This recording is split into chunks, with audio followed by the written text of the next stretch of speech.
Welcome, folks. It's time to do some more FTL Multiverse. I was debating playing something else today, but I still kind of feel like running around space, so that's what we're gonna do. We've got lots of ships still to explore, so it should be a good one. It's going good. This week was very busy, and next week is also pretty busy.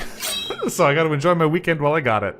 Hey, Ginger! Thank you very much for the subscription. 21 months. 3 months in a row. I appreciate that a lot. Let's get ourselves over to our game screen so I don't do the whole intro on the title card again. So, what we're doing today is we're still working our way through the list of starting ships. There's lots of other ships we've been unlocking, and some of them look pretty cool, so we'll get to these eventually, because there are quite a few interesting options out there. But I think it's worth trying to complete this list, because these ones are exclusively unlocked by getting to Sector 5 with the previous ones, and they all tend to be ships that give you a bit of a starting buff to help get used to the way the world works and all that jazz. Once we get through all of these, once we get to the end of them, this ship will also be unlocked. So that sounds interesting. We'll want to check that out at some point, and that one's not known, but at least we get a bonus prize for finishing all these ones on the first page. So we're going to keep working our way through that now and run here with the Multiverse Imperial Cruiser. This crystalline vessel was one of the intrepid few to leave behind the crystalline origins and journey off into the multiverse. It's a very big floor layout, so we may have a hard time using defensive drones with this one just because of how big we are. But we got a lot of starting crew, and specifically an elite crew to start with, which is unusual. Our Crystal Sentinel here has so many charges of lockdown. They start with 8 charges. They only get 4 back every time they jump, but it basically means that if you need to keep someone out of a room, you can do it for a while. We also have a regular Rockman, a regular Lanius, and an Orchid, which is kind of funny with a Lanius nearby, because these guys refill oxygen and these ones drain it. But we will see how this all pans out for us. So, other than our basic starting setup, the ship starts with the advanced navigator that all the starting ships come with, which lets you see surrounding beacons and jump back to anywhere you've been, and with crystalline armor, which is locked, so we can't get rid of this one. And this is the thing where whenever we get hit, there's a chance we shoot off a little damaging crystal. So that's pretty straightforward. We also have a Crystal Burst Mark 1, so it's a 2-shot weapon that can pierce 1 layer of shields, and an Elite Crystal Heavy Mark 1, which is just a 2-damage shot that pierces 2 shields. So, some decent starting weaponry, but it's not going to last us super long. We're going to want to supplement that or replace it or do something with it. That said, we do have a clone bay on this ship, which I'm not used to having. We've had med bays on almost all the ships I've been running, so we'll have to see how we work around that problem. For now, though, it's time to rename our crew and get to work. So this is going to be the VSS Geology. Whether or not they are rocks, everyone today is going to be called rock names. So our Crystal Captain, I think we'll let them be Obsidian. That's a... well, I must have hit enter. Let them be Obsidian. That's a crystal-adjacent name that still works for what we're trying to do here. They're minerals, Marie. We're going to call this friend Tough, because that's one of those rocks that I think I only know exists because of Dwarf Fortress, and also just sounds very funny. We've got our Lanius here. I'm not sure what a good one for them is going to be, but I'm going to go with Shale. And for our least rock-like character here, I'm going to call you Chalk. Yeah, Calcite's a good one too, but I think we're going to stick with these names for now. They don't have to be exactly perfect. We're going to be adding all kinds of things that are not rocks to this crew, so whether or not their names are accurate will quickly become less relevant. So, we're going to jump in on normal and see how we go here. You take a look at the distant swirls of space as the stars fly past. This is the next beginning of our chapter in our saga. What will await us from here? Let's proceed with our mission. We skip this, we're leaving it on normal, and jump right in. We're heading to the nearest Federation warp bay, where I'm sure they'll be thrilled when we inevitably steal from them, which we do every time. We exit hyperspeed, transitioning to a speed stay for landing, and steer close to the hangar below. There, your ship is stocked up and prepped to head out into this foreign galaxy. However, we have a blue the hangar operators hail you. Is that normal? I don't remember if that's normally blue. Oh yes, right, this is because we went to the judges last time. I forgot about this. We're not going to be taking advantage of this ability at all. I actually forgot we had it, but that's fine. It seems a gift awaits you. From uncertain origins, it's labeled in strange penmanship. A gift from the observers on behalf of the last challenger to find us. We sincerely await meeting you. See you soon, perhaps? I don't know what happens if we turn down the gift. I assume nothing, but I'm going to try it, because last time I accepted the gift. Nothing. Okay, it doesn't do anything bonus. You don't get an extra little present. You just don't get anything. Fair enough. Let's grab some extra resources here. I think the fuel, missiles, drone parts, and scrap are a good choice to start us out. And we are basically ready to go, but not before we perform a salvage operation and loot the Federation hangar. We survey the nearby area, and we stumble across an abandoned minefield inside the hangar. Guys, you gotta take better care of your hangar. Certainly dubious, but also a potential source of a large amount of ammo and scrap. Being careless would prove to be risky. Thankfully, apparently, our Lanius crew can melt down some mines for scrap, and hopefully there's no risk of them exploding. It won't yield any functional ammo, but it's low risk for some reward. 9 scrap is definitely some reward. We send out our Lanius to liquefy as many mines as they can. Alright. Okay, so gear-wise here, we're looking okay. I'm gonna rearrange our crew, I think. I don't know where I want the crystal to go. I think I might want them in weapons. We're gonna put our rock in the helm, and I think we're gonna put our crystal in weapons, because I like the idea of having them being central to the ship. So if we need to lock things down or move around, that gives us the easiest access. And I don't honestly know if it matters where anyone else is, but generic rockmen are still great pilots in this game too, so that's what we'll stick with for now. Let's just take a real quick look at our options. We don't have anything weird in the prices. Nothing stops where it counts as being an underpowered system, so that makes sense to me. Let's take a look at our sector map. We have a merchant here. We're going to go visit Sylvan. He always gives us a present the first time we find him. We have a couple of supply beacons around we could go to, and our exit is quite far away. We got 12 jumps before we have to get over there. The first area beacons all tend to be pretty similar, so let's keep hopping and see what we can find. I think what we might do is go out one, then back to Sylvan, just try and get a little bit more money so we can try and buy something fun if he's selling anything. And then we'll work our way out from there. So, let's do that.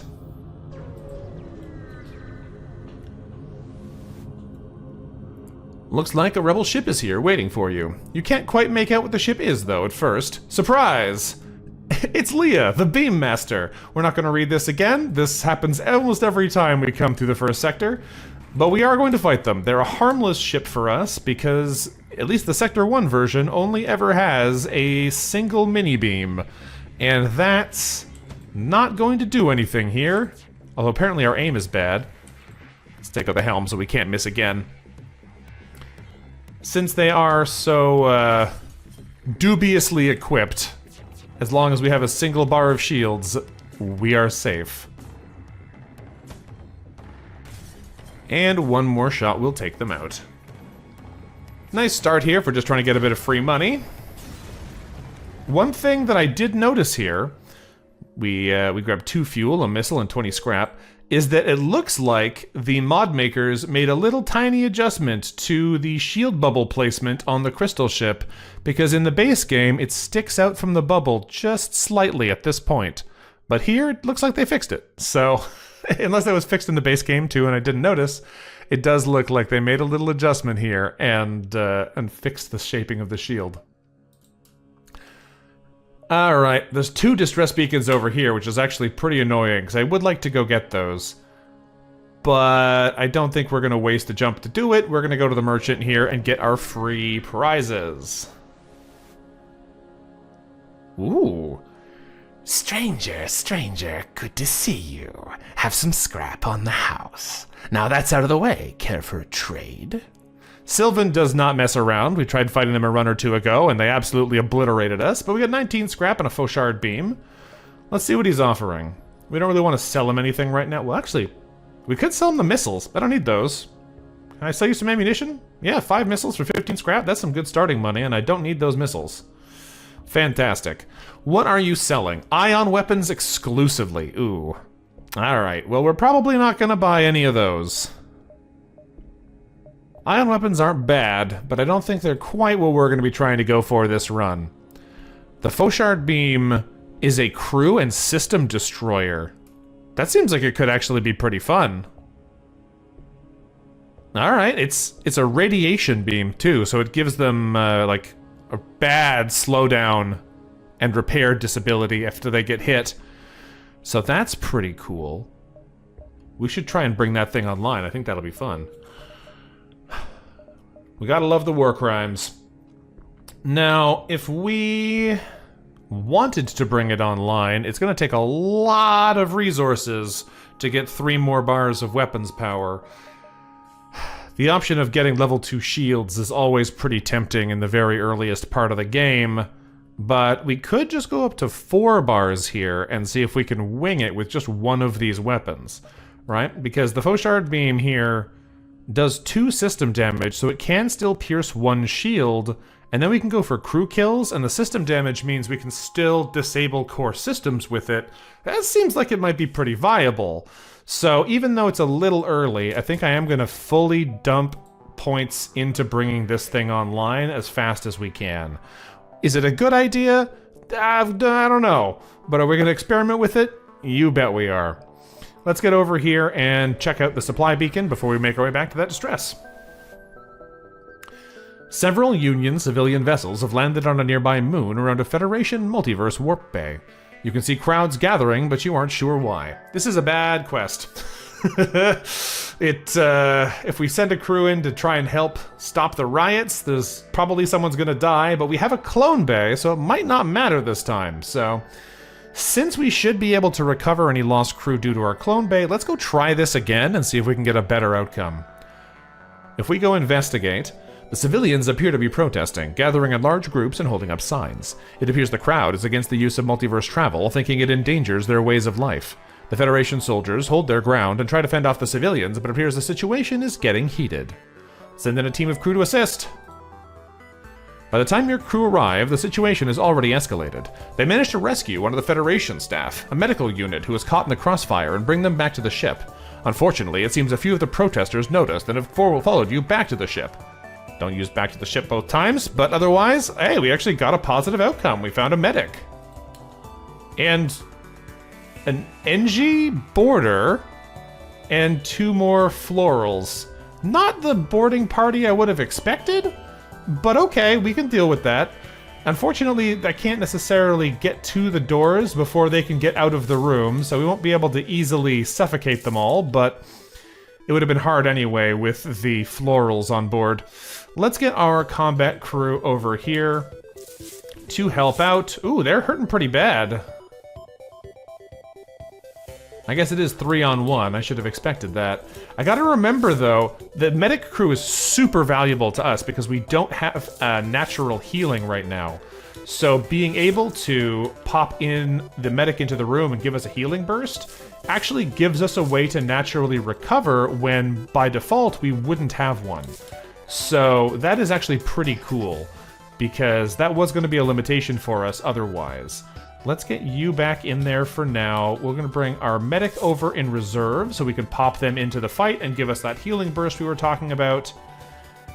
But first, I think we might actually try not to do that until the fight's over so I can heal 4 people in one go. We should be able to beat these guys pretty easily. Even though our people don't actually have combat training, they should be able to beat out the invaders just based on the fact that we have more health than they do, and we do about the same amount of damage. We do have some damage coming in pretty fast here, though. Maybe I'm wrong. Maybe our team is not quite as combat ready as I would have liked. Just keeping an eye on him here. Lanius is getting a little low. Alright, you're gonna have to bail too again. Shockingly dangerous battle here, but we didn't need to worry too much. We got it all worked out, but geez, ouch. Alright, well, time to take advantage of our medic power. Oh, we don't even need to. Oh! You still heal back up to full automatically at the end of the fight. I forgot about that. Okay, here I was thinking I was going to have to manually heal ourselves afterwards, but it seems that's not the case. Alright, put our people back in their stations. We're going to stick our medic in the doors for now, but we do need to rename them. So, what are we going to call our medic? There's lots of different names we could use, but I'm going to call you Pumice. Oh, you heal automatically at the end of the fight because there's a medic on board. That makes sense, because in theory, all it would take is time to get the heals to happen. So it's actually because we have them that we automatically heal at the end of battle. That's really nice. That's some good quality of life, because we could have done it manually. It would have just taken a lot longer. Alright. Let's keep rolling. I was hoping we get a little bit of money there, but we don't need it. We can't jump that far, unfortunately, but we can jump over the supply beacon and see what they've got for us. We do need a little bit more money to get more power to run this beam. This beacon serves as a temporary outpost for multiverse drive-equipped vessels, established and maintained by the Federation. Federation officer who greets you apologizes and explains they're short on supplies. The best they can offer is a small helping of drone parts and scrap. That's some good reward for us right now, though. I don't think there's anything else we can do on board the ship with our current crew, so we'll do nothing. But we will buy a power bar to be able to bring our Fauchard beam online in a fight. We have a lot of stores going around here, but we do not need them, so we're going to go to the stress beacon first and see what they've got going on. If it is the poisoned ship, that would be an easy one here, but it is in fact this one. This mission always seems to be one of the first sector distress beacons. So basically they're having a toxic spill, they got the people out, but somebody wants their ship back, so we're going to send our anaerobic crew because we have Elanius who can ignore the poison and recover the ship. We return the ship to the owner and we get some decoy buoys and 20 scrap. I like reading the missions in this game, but the Sector 1 ones are pretty long and they're the same every time. So if there's any we're going to skip, it's these ones. So this gives us 1 fleet delay every beacon. That's not bad. Not every beacon, every sector, which is not bad. It's not, like, exciting, but it's not bad. I might use it until we find a good spot to go to a store and sell one. I don't know if we will worry about it too much, but we'll see how we feel about it as we go. We could actually jump back to this distress beacon if we want to check out this one as well, because we'd have just enough time to get in and out. Because we'd have to go, what, 7 beacons to there? So it'd be like 1, 2, 3, 4, 5, 6, 7? Yeah, we could do it. Alright, let's give it a try. I don't remember what's this other distress beacon event, but we'll find out when we get there. A Zoltan ship hails you as you arrive. Oh, yeah, it's this one. I don't like this one either. You have to help us. Our energy shield hasn't been working properly ever since we came to the sector. It's acting like that power doesn't have the power to start, even though it does.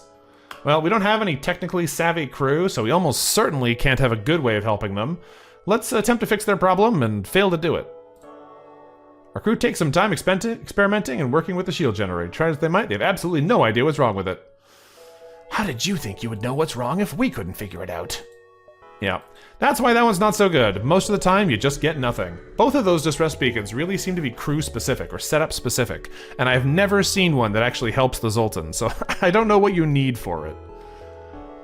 To your surprise, an Orchid ship is waiting for you here. Sure, they're a loyal part of the Federation, but the Florals typically prefer to keep to their own turf. What's this about? Let's wait for them to hail. An Orchid appears on screen, gesturing with their hands in native Orchid sign language, which your translator converts into actual audio. Hello! You must be Professor Orwell! We've reviewed the files you gave us, and we're most excited to share our scientific findings with the board. We've left a few annotated questions for your review, and we'll send them over along with payment shortly. I think we usually are truthful to these guys and say that we're not Orwell. We're in a giant crystal ship. If they can't tell who we are, who are we to tell them they're wrong? So, yep, that's me. I'm Orwell, definitely. Wonderful! The Orchids send over a series of annotated videos of what appears to be human adult films with extremely questionable titles and some scrap. 16 scrap. All right, we'll take it.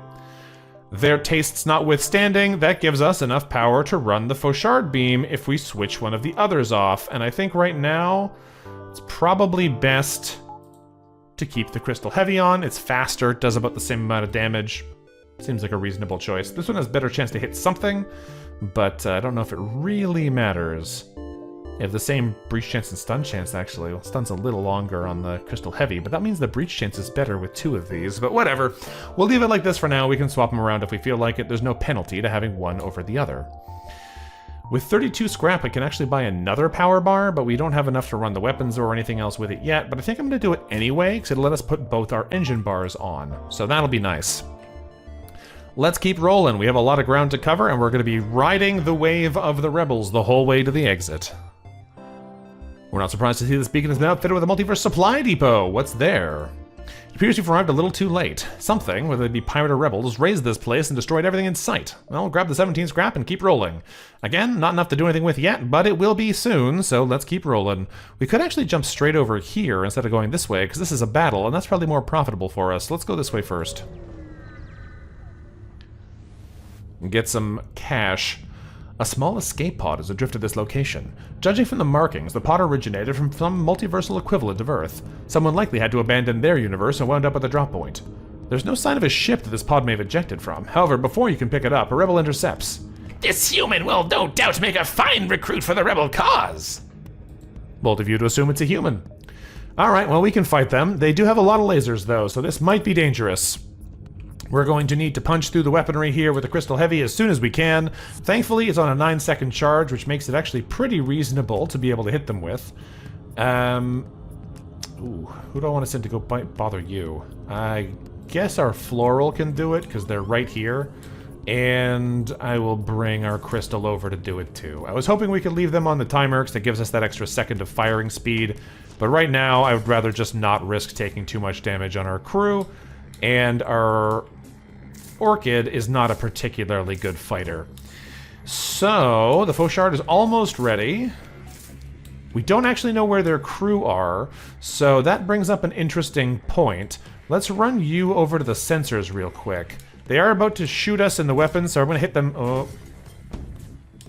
Come on! Right in the oxygen? Really? I need that to breathe with.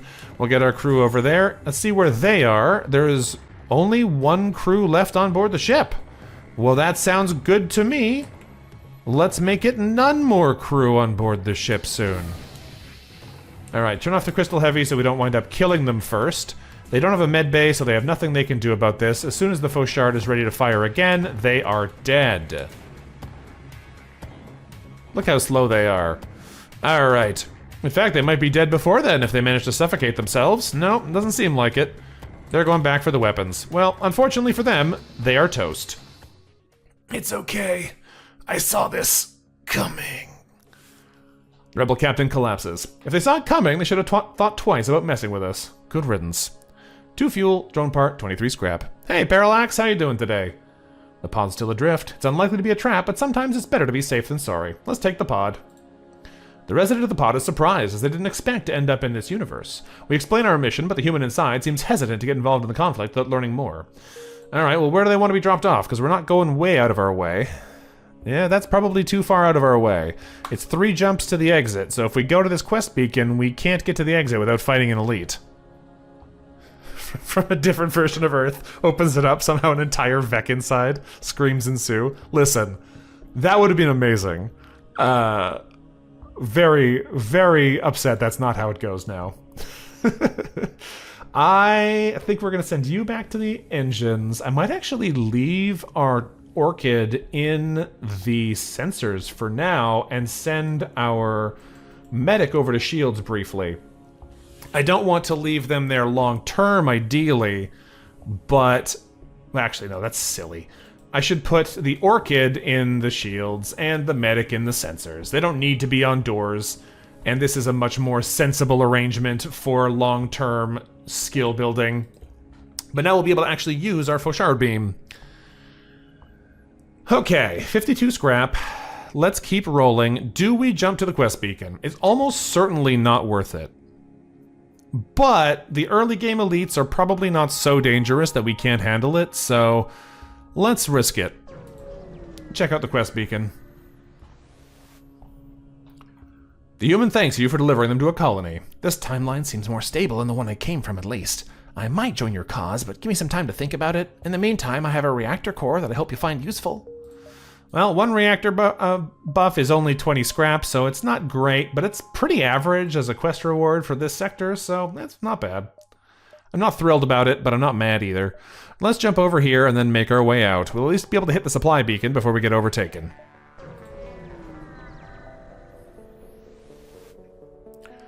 A blip on the communicator shows an incoming transmission from a Zoltan ship out of your field of view. When you pick up, you're greeted by the unwelcome sounds of a raving madman screeching about cowering beneath the prophet eye. He demands a prayer and offering, or else suffer his wrath. I have never seen this blue option. Medical crew allows us to evaluate his condition. I don't know what that's going to do, but we're going to try it. What does this give us? Your crew determines he has some kind of mind erosion, not uncommon for elderly Zoltan as their hard-light forms start to deteriorate. They manage to talk some sense into the Zoltan and convince him to stand down while they take a look at his situation. They manage to patch him up, and in return, he joins your crew. Oh, that's cool. All right. You get a free Zoltan if you happen to have someone who has medical knowledge on that event. That's neat. Now I don't know where to put the Orchid, though. I guess you could go to the doors after all, because we're putting the Zoltan on shields.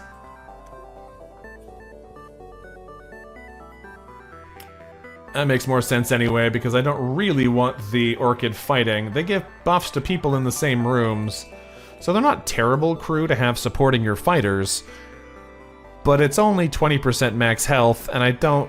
I don't know if it's actually that valuable compared to having more combat-ready teams.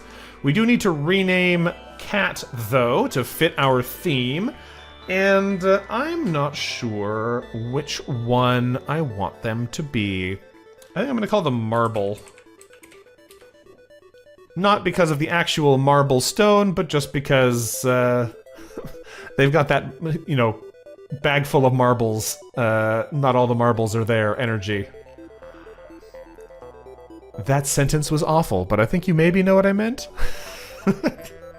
They've lost a few of their marbles, is what I'm saying. We have 52 scrap to spend. I think we're probably going to save up for level 2 shields before we try and bump our weapons up again. Before that, though, let's hit the supply beacon. The real juice is Vampweed and Orchid boarding. Oh, I bet that is a good combo, yeah. Because they debuff the enemies and buff their own health. That would actually be pretty sweet together. We've got our supply beacon here. Oh, we have 11 scrap, but a rebel vessel comes down. They don't seem interested in fighting, but we do seem interested in fighting. So let's attack the ship. We prepare for battle. They're probably going to try and run away when they start taking... Why do so many people have so much laser coverage? Stop it. I don't like this. We're going to shoot them in the weapons, and then we're going to Fauchard beam them to death. Also, they've mind-controlled our Orchid, which I don't love, but I don't know if I'm going to do much about. I'm probably just going to send our Lanius in there to absorb to body block a couple of bullets so they don't break the doors. What we want to have happen here... Oh, please miss. Yeah, we love it. We're hoping to have happen is this, where the crew line themselves up in such a way that we can now Fauchard beam through them and get both. So let's get you back on engines. Fauchard beam. It's time to take out both of these crew, at least a little bit. There we go. They don't have a med bay, so as long as we can hit them a second time, they will be cooked. And since their weapons are currently down and they're suffocating in there... Oh, no, they're going to spread out too far. Oh, perfect. ideal. They stopped repairing the oxygen to go change places, and they are not going to have time to actually get anything fixed, so they're going to be in range of the death laser. We feel no pity for the dead rebel crew and scrap their ship spitefully. A fuel, missile, and 22 scrap. All right. The crew-killing laser is working for me. I appreciate that. Let's grab ourselves 2 levels of shields. I can't easily power them, but I can take the oxygen out if we need to get them up and running. But actually, that's not true. I forgot. We had a Zoltan shield. We added an extra layer there, and we got the free one, the other jump. So we actually can power it already. Even better than I thought. And that's good, because we're going to have to fight an elite to get out of here. So let's try and do that. We found the exit beacon, but the rebels have already arrived, and an elite is dispatched to track us. Federation forces are retaliating. We must jump as soon as possible to the next sector. Well, that's tough, because our engines still suck, and they have some big lasers. Okay. They have a burst laser too, it looks like, and I don't know what that is, but it's probably bad. Thankfully, the Crystal Heavy still shoots pretty quickly.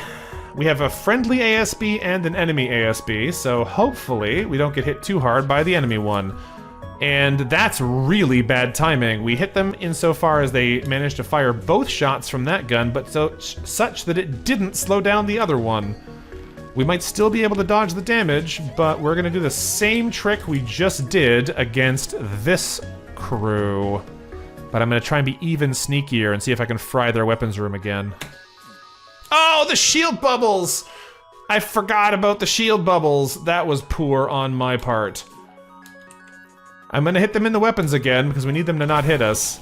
And that's more important. Ooh, our shields are all the way down. Glad I targeted the weapons. You have repair ability, don't you? Yeah, you're just not good at combat. All right, let's get you over here to repair the broken shields. They're almost dead, so I think we're gonna go ahead and take the kill with the Crystal Heavy as soon as we get the chance. And then it's just gonna be a matter of trying to get out of here before we take another ASB shot to the face. We get 1 fuel from the wreckage, but we've got to try and get out of here as fast as possible. That enemy ASB is going to be firing in about a second, but let's see if we can get our shields repaired first. I'm surprised. I thought it was closer to firing again than that. Maybe it doesn't after the battle ended? We're not getting the warning. Hey, you know what? I'll take it. I will take it. Get out of there. We can go to the Free Mantis realm or the Outcast Outreaches. I don't know if I've ever been to the Outcast Outreaches. Let's go check that out. This one feels like it's a new area to me. Might just be a different label on another Rock Outcast zone, but we'll go see what's what. There's the ASB target lock right as we leave.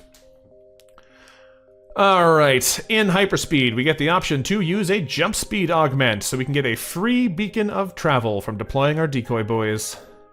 We can spend drone parts to get more jumps. That's actually pretty decent. We're not using the drone parts right now. Yeah, why not? I'll spend 4 to get 2 delay. Sounds good to me. Let's proceed to the Outcast sector. These sectors were once filled with industry and held strongly by the theocracy. However, in recent times, as the Elders' grasp slowly slips from their empire, these lands have become the prime locations for the political dissidents and refugees exiled from their old homes. Apparently, agents sent by the Crystalline Empire working for the Sister Species Liberation Group have taken residence among the outcasts as well. Yeah, well, we'll fit right in then. Let's exit hyperspeed. We've heard many stories of the massive ramshackle outcast camps to be found in these sectors, spanning ranges of territory so large they can compete with modern cities.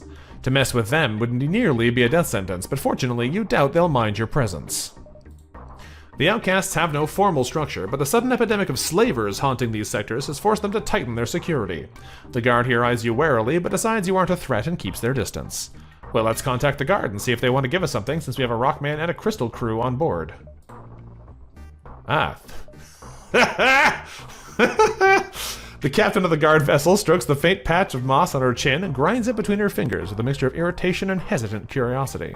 She awaits your message. So we can request supplies, we can demand supplies, or because we have a theocracy-aligned crew, we can say, "You are repulsive scum! You do not deserve to share this existence with us!" And that's very funny, but I'm not going to do that.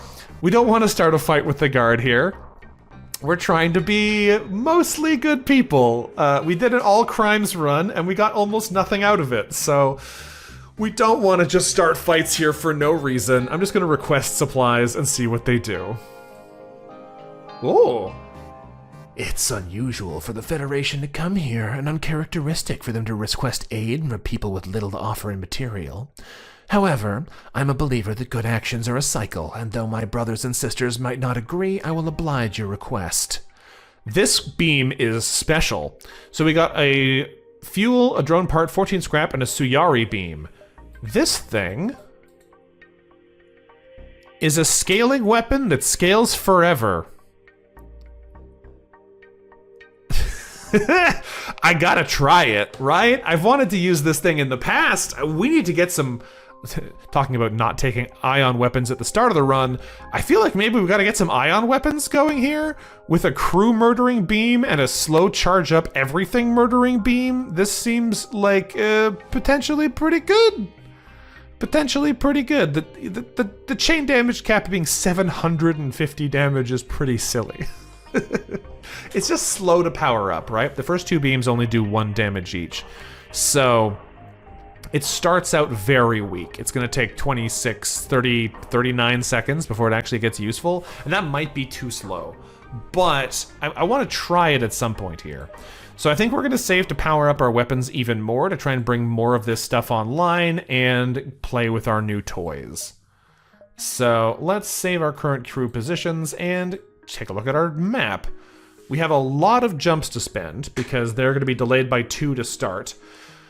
So I think what we're going to do here is maybe just hit the outpost and kind of wiggle our way through this whole map.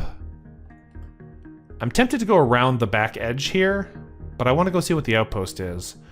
It is a Federation outpost and they might have something fun for us. So before we go too far out of our way, let's see what this is all about. Excuse me, click it. Ah, an outcast aboard the nearby Federation refueling station hails you. I immigrated to the Gathering in what feels like forever ago, but being part of the Federation's one of the greatest honors I could have ever dreamed to serve. Now allow me to provide anything I can to assist you, Captain. We can get 7 fuel, 4 missiles, 3 scrap, or a missile weapon, because we have a rock crew. I'm honestly tempted to take the fuel. We're a little low on fuel right now. I don't need the ammunition or the drone parts, but I kind of do need the fuel. The missile weapon option would be fun, just to be able to sell it later. It's probably the most money we could possibly get from this event, but I think the fuel is the most important, so we're going to take that instead. Now we should have enough fuel to actually take advantage of all our free jumps this beacon. Let's go back to here and then hit the distrust beacon. I don't know how many jumps we actually need to take to use up all of our space, but we might need to hit as many as we can. So rather than jumping straight to the pirate's door, let's come over this way first. It's a seemingly ordinary beacon, but scans show a slip tunnel opening. Someone with a multiverse drive is jumping in nearby. Who is it? It's a generic multiverse ship. You son of a buzzard. Do you know how many realities we had to suffer through until we found you? This is like the 9th version of myself to pilot the 16th version of this ship. So quit running and just die. Not a great sales pitch there, friend. I think we shall do nothing and instead blow you up.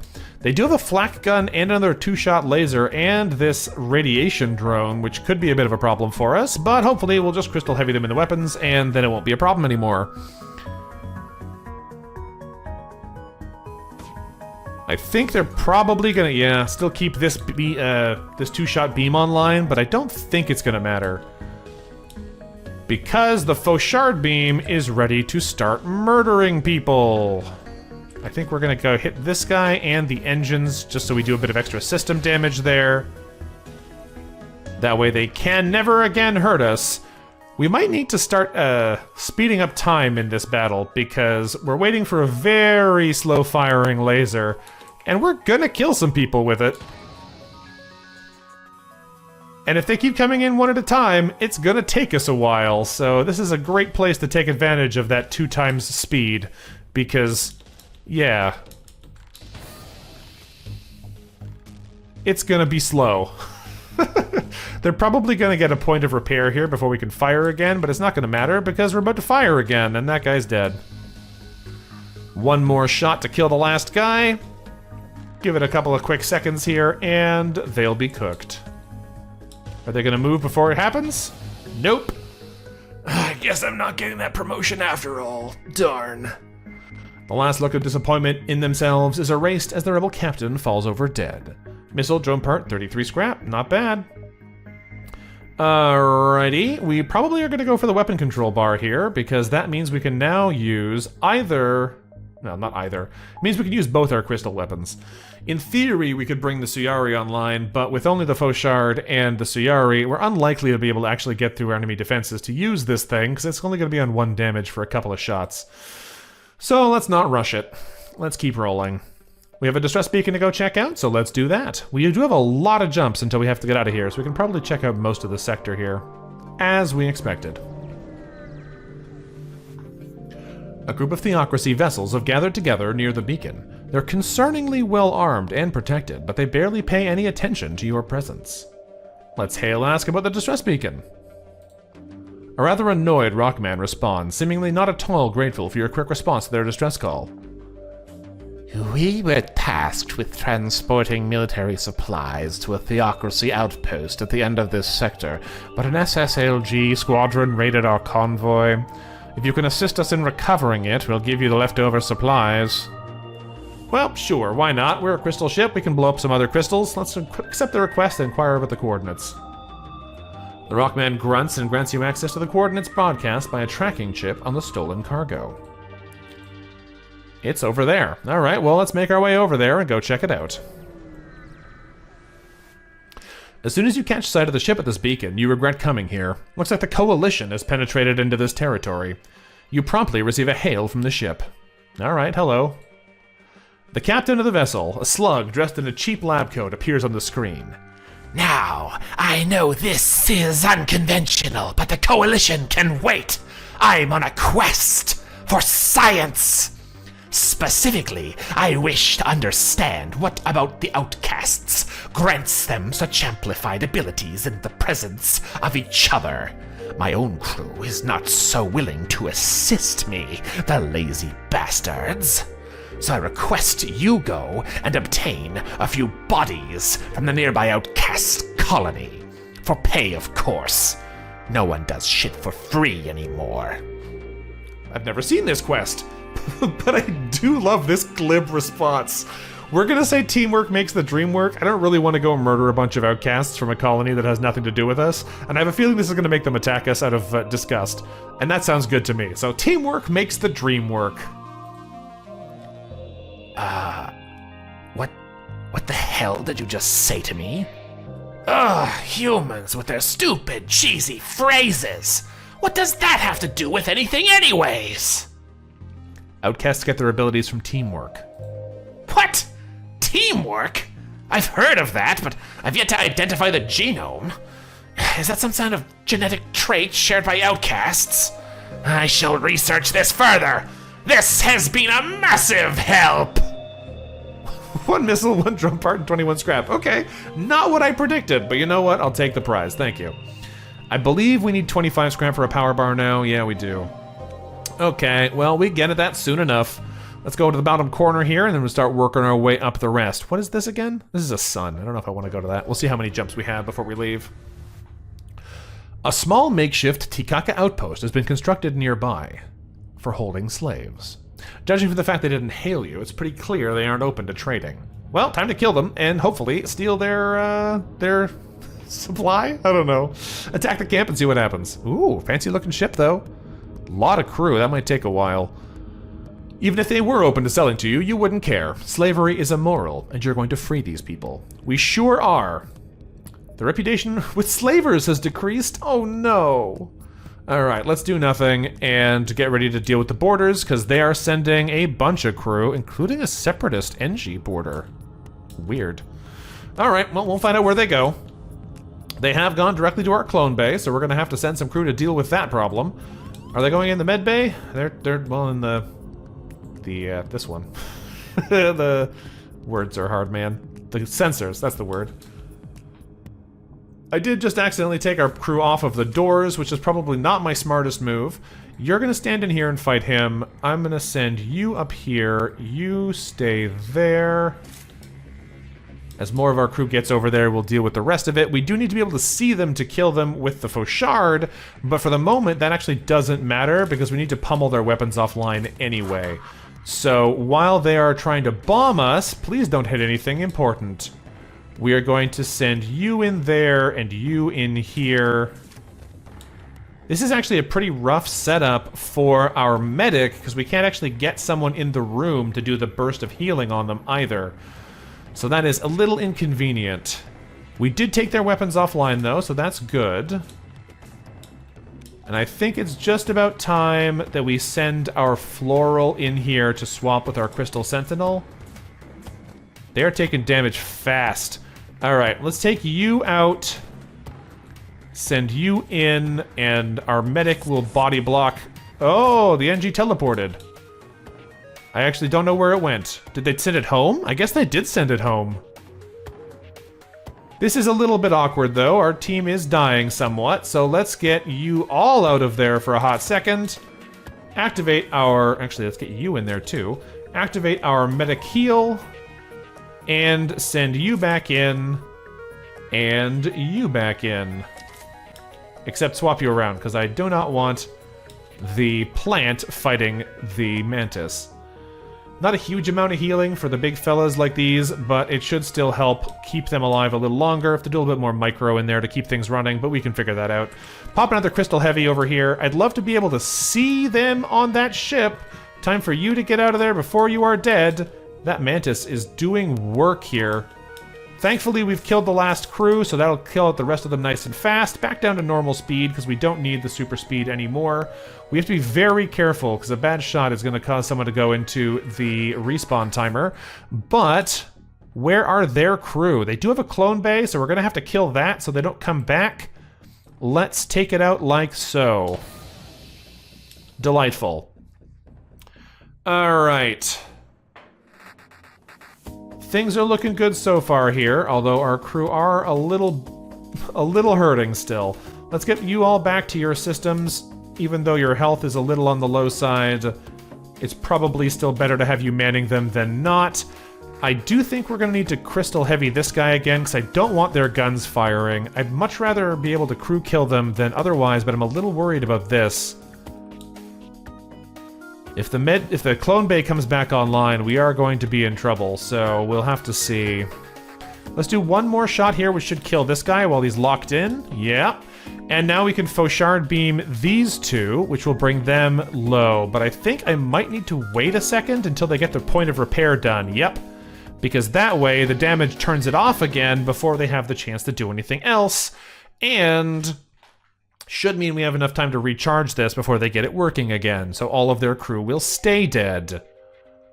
And now they're damaged to the point where they won't be able to get anything up and running before we can murder them. But don't spread out! Oh, the lack of oxygen in there is going to make this take a little longer. Well, let's vaporize their Zoltan, and then we'll kill off their Mantis before he has a chance to bring their weapons back online. Let's go back up to super speed here, because it's going to take us a bit to fully recharge. And cook the last crew.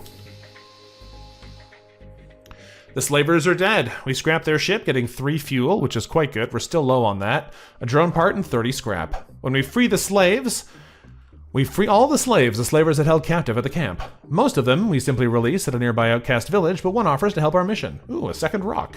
Nice. Are they a rock outcast, too? That would make sense. They are indeed a rockman outcast. We have the whole range of rockman flavors right now. Alright, well, we need to rename you. So we shall.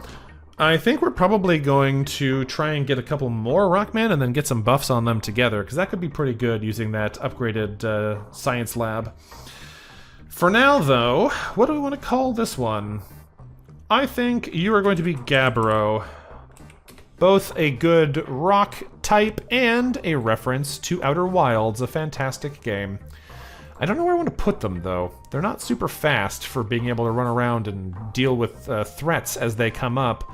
I might actually swap them with our engine crew, because Shale doesn't have a whole lot of experience yet, And I think it might be nice having someone who can stick out that system a little bit more consistently long term. And it might be helpful being able to drain oxygen out of any rooms we don't want people to be standing in. So let's set our team back up in their new positions, and we'll see how we stick it out. 53 scrap here is not enough to buy another weapons bar, because they're getting real expensive real fast, but it is enough to buy another power bar so we can get the engines back off of a single bar. Alright, what's this quest beacon going to do for us? It's the SSLG station. What do they got? As we approach the beacon, the tracker chip's signal lets out a beep of confirmation and goes silent. This must be the right place. You see a couple of SSLG ships docked with a small green station. So... we can demand they surrender with our upgraded weapons. But do we want to do that? We have a crew-killing weapon, so we have a pretty good chance here at actually being able to kill them properly and take the reward via the crew kill method. And I think we'll probably get a double reward if we do it that way, whereas if we take the upgraded weapons option, we'll probably only get the reward from the people who hired us. So I think it's actually better for us to not demand they surrender and try and kill them directly. I might be wrong about that, but I think it's probably true, so I'm going to try it. They do have a mind control in boarding, so they're going to be coming over here to help us speed up the rate at which they die, too, so let's attack the station for the cargo. Who decided to attack the SSLG to get the cargo? Prepare for battle. The Crystalline Empire's notoriety increased. That's interesting. That's the first time I've ever seen that notoriety warning. Thankfully, one notoriety warning doesn't actually seem to do anything, so it should be fine that they don't like us. These guys we'll need to go deal with. So I guess I'll send you over here to protect our... Oh, where are you going? Where are you going, Magic Badger? I guess you're going here? He's cruising wherever he's going. Alright, they do have some big-looking guns, so we're gonna crystal heavy them in the weapons. No, he's not. He's going down to the doors. Alright, not what I expected. So it goes. We've popped them in the weapons, so that should stop us from taking too much damage here, but they do have piercing because they have crystal weapons too. So let's go ahead and hit the weapons a little bit harder. Their mind control should wear off fairly fast, but I don't know how long it'll take, and we are taking some damage here. Get another body to help protect our poor Lanius from getting absolutely shredded. Now, thankfully, their weapons are offline, and we can start Fauchard beaming them, but the Fauchard beam's not perfect against these guys, because they have a lot of health, so we're going to have to hit them at least 3 times to actually take them out. Our shields took a nasty hit there, but that shouldn't matter as long as their weapons remain destroyed. That's a long mind control. Like, really, really long mind control. They locked our whole boarding party in here, but that's actually pretty funny, because their guy really wants to come in. But he can't. They've been locked out. Where are these guys going? I have no idea. Alright, we got our mind control back from our floral crew, so that's good. These guys just keep trading places, which is very strange. We almost have another Fauchard beam ready to go, and actually the suffocation means that they'll be dead before they get a chance to do anything else about it if they stand where they are until I can shoot. Which it doesn't look like they're going to, which is annoying. Alright, well we've taken out the invaders here, which means this one is definitely not going to be able to hold their own against us. So that's fine, we can deal with that. And then we're going to try and Fauchard beam them together here. Can I hit that corner?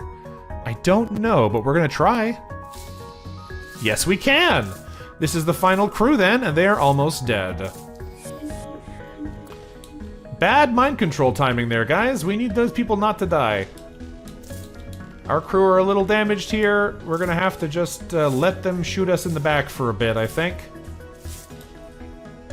Until we have the final charge to kill this person, which should not take long.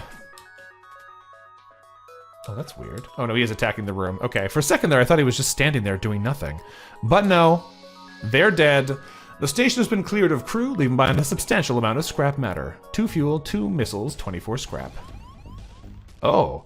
Not too long after, the Theocracy convoy arrives and inspects the cargo. Satisfied, they transfer over a reward, but as you're leaving, explosions shake your ship. Seems the SSLG was right about you being stabbed in the back, which no one ever said. No one said that we would be stabbed in the back. This feels like there was some text that was missing.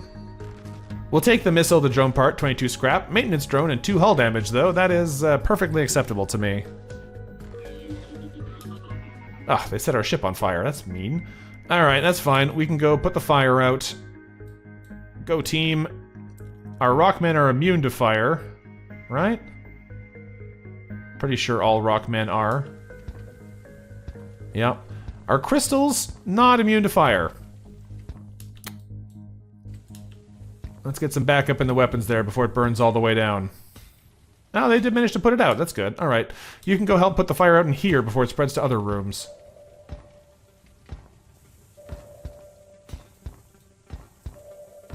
Fantastic. Alright, team. We're all healed back up to full again. Let's get back to your crew positions. Getting that medic makes this run so much more comfortable. We're not relying on the terrible per-jump healing from the clone bay. Very nice. Really excellent starting benefit that we got here unexpectedly. Okay. Now, I am talking about getting more weapons online, and I think I'm going to try and do that because we have another silly beam, but the problem is this doesn't synergize with our current beam at all. This one wants us not to do too much hull damage, while this one is all about ramping up to doing more and more hull damage. So, it's cool, but I don't know if we want to start using it now or invest some in not getting hit so much, because man, our engines are terrible still. And we could get another full bar right now. If we take a look at the map, we still have a store on our path though, so I think what we'll do is we'll check out this beacon, check out the store, and we still have 3, 4, 5, 6, 7, 8 to get to the exit, which is perfect. So let's jump here, save our money, see what they've got in the store, and then spend from there once we know what we're buying.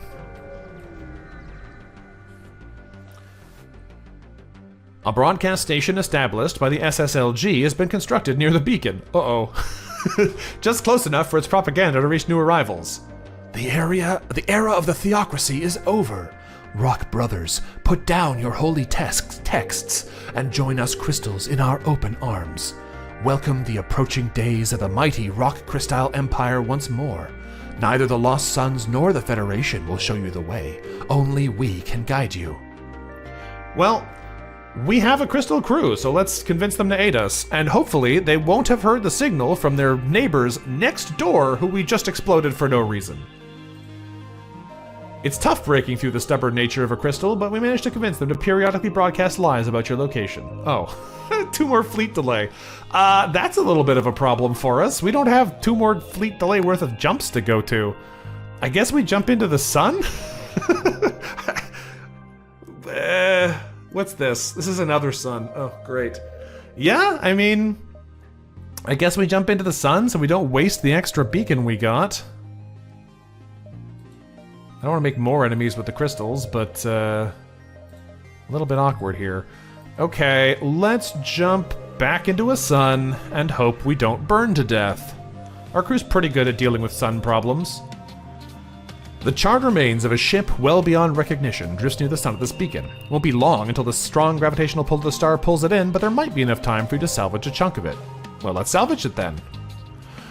You jump when the ship powers up, revealing itself to be a still functional rock vessel. They're furious you tried to scrap their ship while they were still aboard and attack. Well, yeah, okay, fair enough. I'd be mad too. I get it. They do have a med bay, which we have to watch out for. They only have 8 health, though, so they might not live long enough to do too much else to us. Ooh, that's a really great positioning there, lads. Good choice. Definitely stand like that. Alright, now we can cook both of them and their weapons and their med bay. Delicious. Alright. They are going to try and bring these systems back online, so we will have to keep slapping them repeatedly, but hopefully the fires bother them as much as they're probably going to bother us. It is going to take a couple of shots to take them out. Okay, let's get the team over here to help with that. The Rockmen are so far from the fires. I was not thinking about this. I do need you in there. I can't move you out yet. I guess our crystal crew can come deal with this fire. It's fine. I just need to know where they are, because if we can't hit them with the beam, this fight's not going to go anywhere fast. It looks like they're both coming down to the engine fire, which is great news for us, because now we can fauchard them directly next to each other and probably hit the oxygen. Just to really make sure they're having a bad time over there. That also frees us up from needing the sensors for a couple of seconds, so I can go put the fire out and get back to positions. Once the fauchard beam is ready again, that should be them dead, and hopefully they stay there dealing with the fire long enough to double kill them. Yes, they do. The interior of the rock ship is littered with small stones. You all know where they came from, but no one dares comment on it as you salvage the ship. 1 missile, drone part, 33 scrap. Not bad. You know what? We took a single hull damage from that fight and got a good reward out of it. I can't complain too much. Let's jump back to the store and see what they're selling.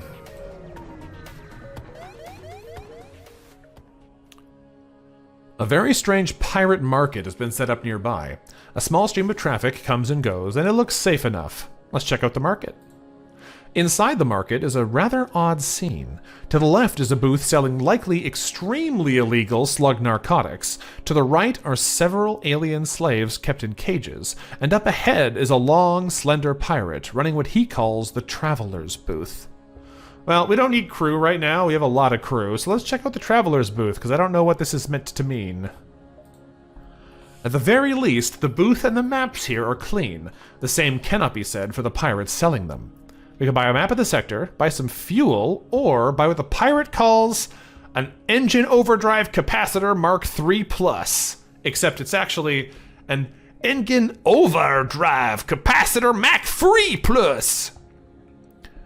Can be activated during hyperspeed to travel so insanely fast it would put 3 jumps ahead of the rebel fleet. Unfortunately, it's very unstable and illegal, and will likely destroy your engines afterwards, can only be used once. Incredible. The fuel's actually probably the best option. That's like, basically premium fuel price. So, yeah, I'll buy 5 fuel. I could use it. Thank you. What else are they selling? They've got a pinpoint laser.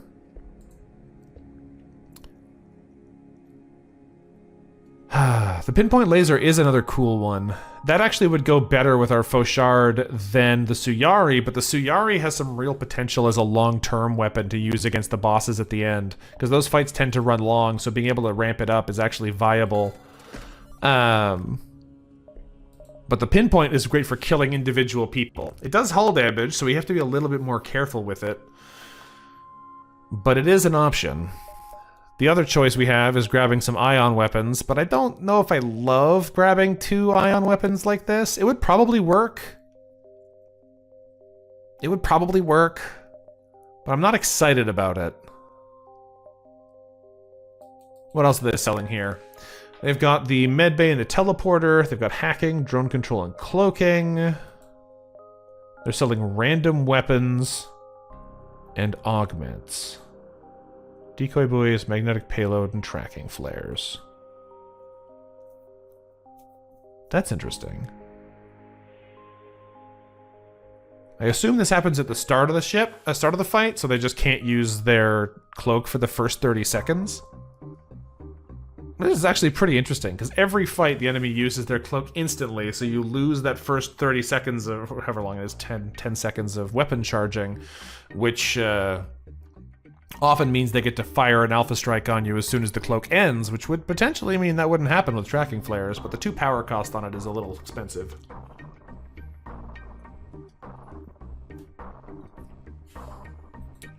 Of all the things in here, I think we're basically just looking at the weapons list.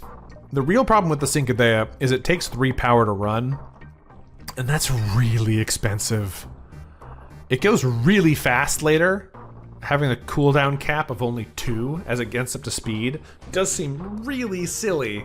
You'd just be like frying individual dudes every 2 seconds. And that might be worth trying, because I've never done it before. But do I think the Ion Barrage and the Energy Cannon is enough to support the Fauchard Cincadea combo? I don't know. I don't know.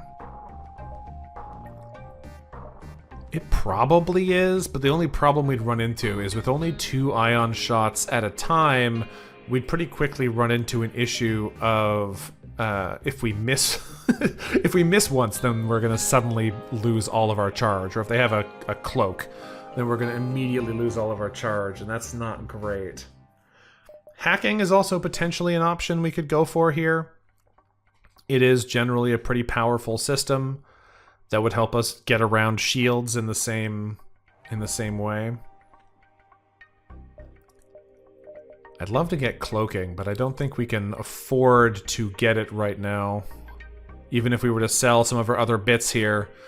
Because if we sell the decoy buoys, that puts us at around 140. So we'd need 30 more scrap, and we could get it by selling one of our big weapons. The Elite Crystal Heavy or the Suyari would both get us there, but I don't know if I really want to sell those.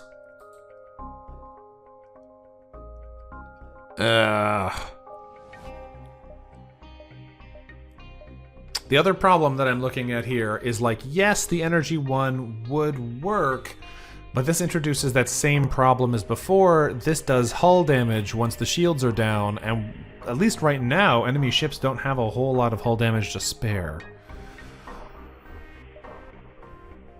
I might just buy the Ion Barrage and keep it in the hold for now. If we can get a second Ion Barrage, this really fast charge time with 2 of them is probably enough for my purposes to run both of our beams and have the support for it. But I'm not as confident about the Energy Cannon 1. So let's buy the Ion Barrage, and we'll think we'll just keep the rest of our money for now. I'll buy a little bit of repairs because it's pretty cheap, bring us up to 25. We will go ahead and bring our engines up by a power bar because that is still really low evasion. And we will deal with the rest as it comes up. For now, when we don't really have to worry about destroying shields, the crystal weapons are great, but we need to start thinking about what's going to happen once they are no longer sufficient, which is going to probably happen pretty fast. Let's jump into a second sun, where I'm sure nothing bad will happen.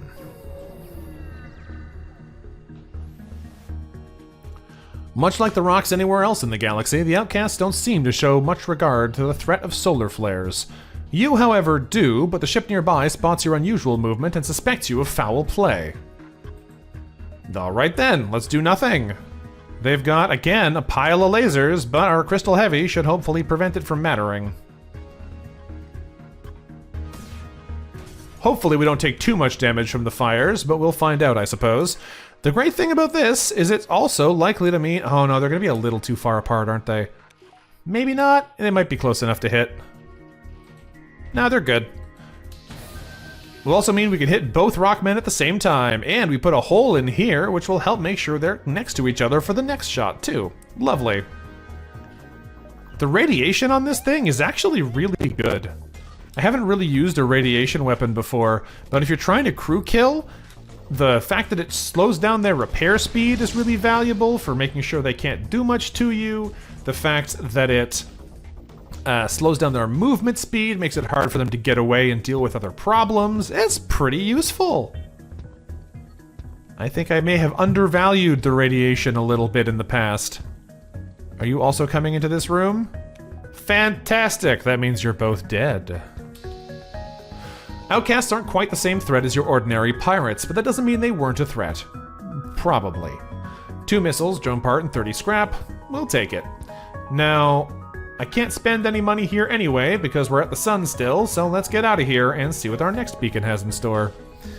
We have 6 jumps to go, but we only really have 5 jumps we can reasonably get to. We could jump around in here, but then we're not going to be able to take advantage of all these anyway, so I think we're just going to take the 5 jumps that are available.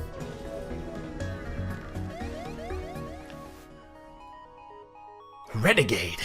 Normally, I would not go out of my way to interact with your kind, but I have made a dreadful mistake. I had received some intel on the location of a Rockman settlement. I told our ship to go out and liberate it from the theocracy, but it seems that I have jumped to conclusions. It was actually an outcast settlement, not a theocracy one. Please, you have to contact my people before it is too late. You have to tell them to protect the settlement, not attack it. And you think they're just going to believe us? I bet you're not going to give us any way to help prove that point. The crystal looks relieved. I'll send you the coordinates. Please, you have to hurry before tragedy strikes. 12 scrap. Who wants to bet it's in that little triangle? I bet you it's in that awful little triangle. Saved. Okay. We don't have to jump in there and waste the jump coming back out again.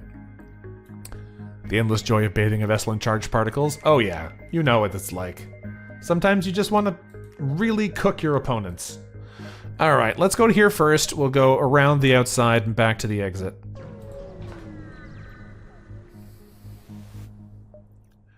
The nearby moon appears to have a small village of outcasts enclosed by a protective shield. Surely that thing must take a lot of power to keep running, and other than the shield, it seems they don't have much other means of protection. I do love how mean some of these blue options are. Just blow everything we can at the shield and see if we can take it out. Let's land and talk to them and see what they say. Who knows? They might be friendly.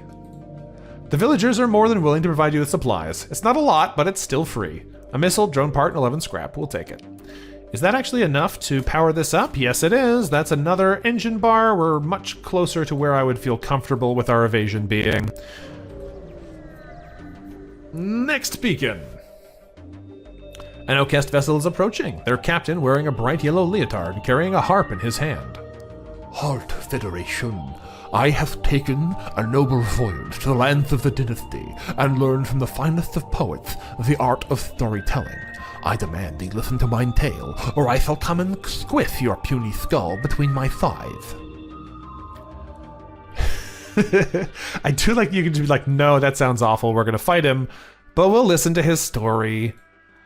I don't think we're actually going to read this. It is a very long story about his entire life, and you can pause and read it if you want, but we're just gonna continue listening. We can afford to take the fruit pursuit doubling because we have time. He should be almost done. There we go. We get 30 scrap, Artemis heavy missiles, and 2 fruit pursuit doubles might be too much. But whatever, we can get to our quest beacon and then we can fight our way out the exit if we have to. Quest beacon, here we come. The Artemis missile's probably not worth the 2 jumps worth of delay, but it's fine. We'll take a free prize. We had jumps to waste anyway, so let's put them to use. An SSLG ship hangs above the orbit of a planet. They look like they're preparing for a battle. That's a cool looking ship design. I like how it's just like the ship core is exposed. You don't normally get that with the crystal ships. It feels much more like it was designed to be a ship, unlike these ones, which kind of feel like they just put engines in a rock. This feels much more like they built a ship onto it. This does not concern you, renegade. We can inform them that the outcast is owned by the theocracy, or we can inform them that the settlement is actually owned by the outcasts, which is the truth. I don't think this is going to work. I'm surprised there's no blue option here for using our crystal crew to help make it more likely they'll believe us, but let's tell them that it's the outcasts.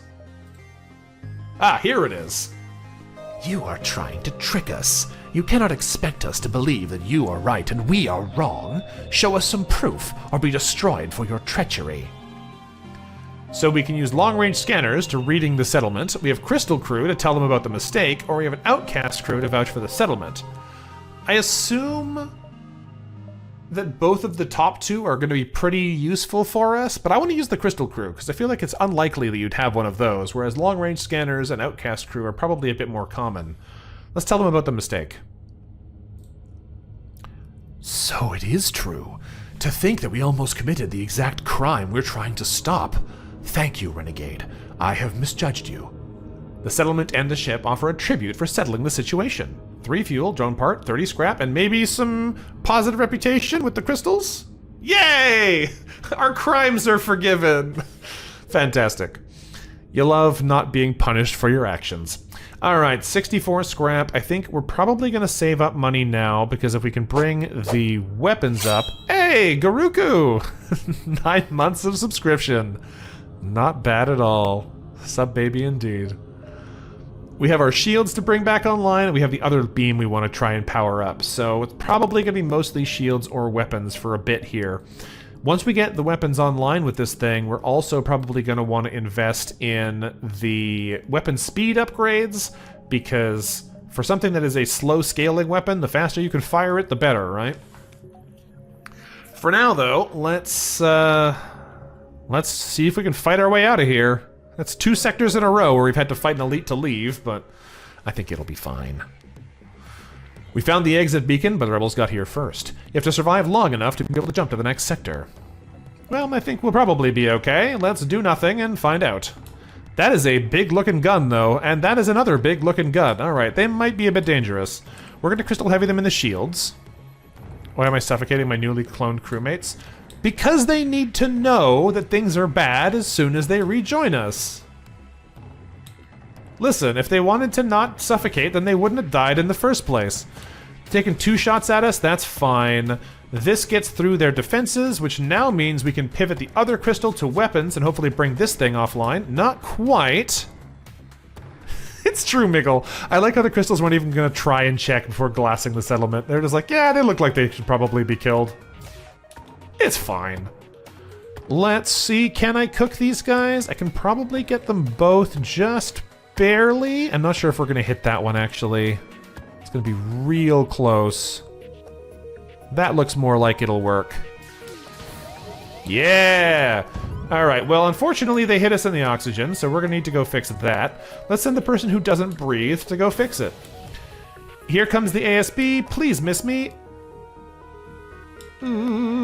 They will be dead soon. But I don't know if they'll be dead soon enough. Hey, they missed! Fantastic. That's excellent news. Now, I think I'm just going to shoot these guys to death. The faux shard beam could do it, but so can this.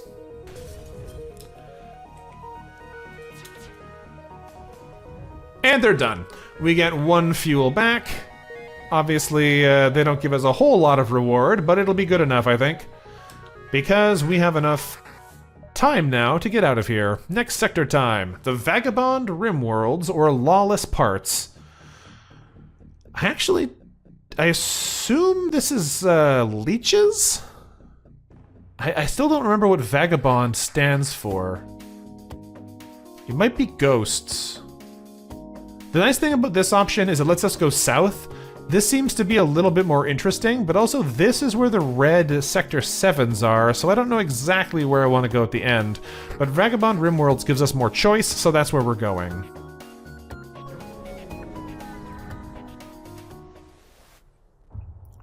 We've entered hyperspeed. We can use our jump speed augment. That'll give us an extra jump or 3. Do we want to spend a ton of drone parts to get an extra jump? I think I'm just going to spend 4. We don't need them right now, but I might eventually want to be able to use them for something, so let's not spend them all early. 2 more jumps is pretty nice, though. Let's proceed to the Vagabond Nebula. The Vagabonds are nomadic ghosts who split off from the dynasty long ago. It is ghosts.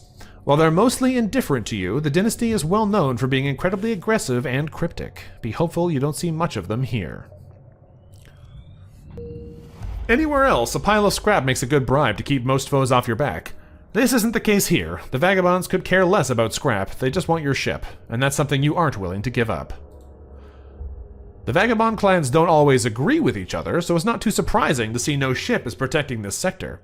The same unconfrontational behavior should not be expected of the rest of this sector's inhabitants. Well, I guess it's time to do our free salvage operation. I actually don't think we did a salvage operation on the first map there, which is surprising. That means we never had a dud beacon. I'll take it. Let's run our salvage mission and see what we find. We get 3 fuel, a drone part, and 16 scrap. The fuel's nice. I'll take it. That's good enough for me. 80 scrap here. We're getting close. We need 120 for the extra shield bar, and we need a lot to power up weapons more. We'll see what we decide to do with it.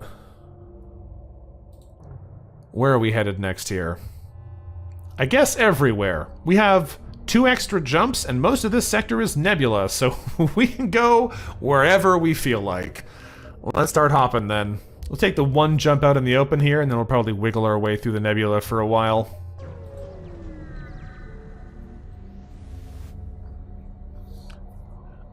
Identity of Federation vessel confirmed. It is implied your allegiance promotes your ability to assist. Currently at large, Separatist Saboteur, Bonnie, and Wraith Outlaw, Clydeo. Have eluded capture from Harmony for too long. Request, Federation vessel holds off criminals until NG reinforcements can arrive. Is this deal acceptable? Yeah, alright. Transferring coordinates. Should your vessel fail at forcing the outlaws into surrender but still manage to eliminate them, alternative, though lesser pay, will be given. Top priority of Harmony, making sure further sabotage attempts by Separatists are unsuccessful. So they actually don't want us to kill them, they just want us to stop them from leaving. We should be able to manage that. It's not my preferred way to fight, but we should be able to manage it. It's way over there, though. Okay. Well, I was going to go over here, but I don't really want to go to a Dynasty store right now. And this has a nothing at it, so I think we're going to actually wiggle our way around in here for a bit. That'll also let us see how many jumps the game thinks we have, so we can kind of plan our travel a little bit better. Hail, good traveler. I am Demodius the Explorer, privy to all knowledge that one might need on these dark, nebulous clouds. All except for one vital fact whom eludes me. I have heard the legends of a so-called acid nebula, yet I have never seen one myself. I must find it. And our options are not sure? That's a weird answer to that question, or can't help. Not sure. Could you describe one? Well, they're of a green hue and have the nature of a nebula. That's really it. Well, let's give him some map data. We have long-range scanners. Maybe that'll work. Demodius takes a look at the data you've given him. Oh, it's actually a dude. For some reason, I didn't recognize that it being a wrecked auto actually meant that it wasn't a robot. It's a guy. Inconclusive. Still, this proves you are a purveyor of fine knowledge and a keen explorer with an eye for discovery. If I join you, our combined intellect should be unrivaled. Demodius, welcome aboard. We have another no-oxygen crew. You and Arlanius are going to get along great. Are these the ones that put stuns in the room? Yeah, they do. Alright. Alright, well, I don't know what kind of rock a good ghost would be. But, what name do we want to give them? I'm going to call you Cole, so that you can be the ghosts of the dinosaurs used to produce you. And yeah, they're a wraith, specifically. That's fine. Okay. We have a Dynasty outpost there. The game thinks we have 12 beacons, but that actually means we have like 15. We're going to be hard-pressed to spend enough jumps to use this all. I think what we might do here is go 1, 2, 3, 4, 5, 6, 7, 8, 9, 10, 11, 12, 13, 14, 15? That's 10 beacons to here. Okay, it's not quite as bad as I thought, because 12 is the quest. Alright. I probably don't need to waste quite as much time then. In that case, let's just come over here to start, and then we'll work our way across the galaxy here and figure it out. Lots of jumps. You're hailed by an angry slug captain. Goddamn ghosts! The nebulae are ours! I have enough issues to deal with. I can't deal with a Federation ship here, too. Well, let's kill him then. We'll show them we aren't messing around. Should have known you'd try this. Better I destroy your ship than the ghosts claim it themselves. Alright, let's fight these guys. They got a lot of weapons, which is potentially a problem. They have an ion drone and a pile of lasers, so I don't know if we're going to have the time to crew kill these guys. But our crystal weapons will be very happy to say hello to their weapon system. There's a big laser, too. We're almost certainly going to get at least one bomb to the face and maybe a shot from here, depending on how long they... Oh, never mind. It does not matter how long they think they can hold that weapon. The real problem with crew killing them is I have no idea where they are. The bomb is fired and is breaching us? Looks like it. Thankfully, our 2 anaerobic crew can go solve that problem. I think what I'm going to do here is I'm just going to crystal heavy them again in this spot. There is someone trying to bust their way in here now, which means I can faux-shard the door, and we can be guaranteed we'll hit them. And I think I'm actually going to faux-shard the door into the oxygen as well, because that's probably more of an inconvenience for them than otherwise. It sounds like they're repairing the shields now, but it's a little hard to know where they are in there. We're just going to keep an eye out here. Someone's still going in there. They're hard to know where they're going to stop. Door opened again, possibly because there's no oxygen. Now they're over here. All right, let's go ahead and cook through these rooms in the hopes of catching someone unexpected. We're looking for rooms being repaired or doors opening, because we know someone went into oxygen last we saw. Shields are getting repaired, so somebody's in there.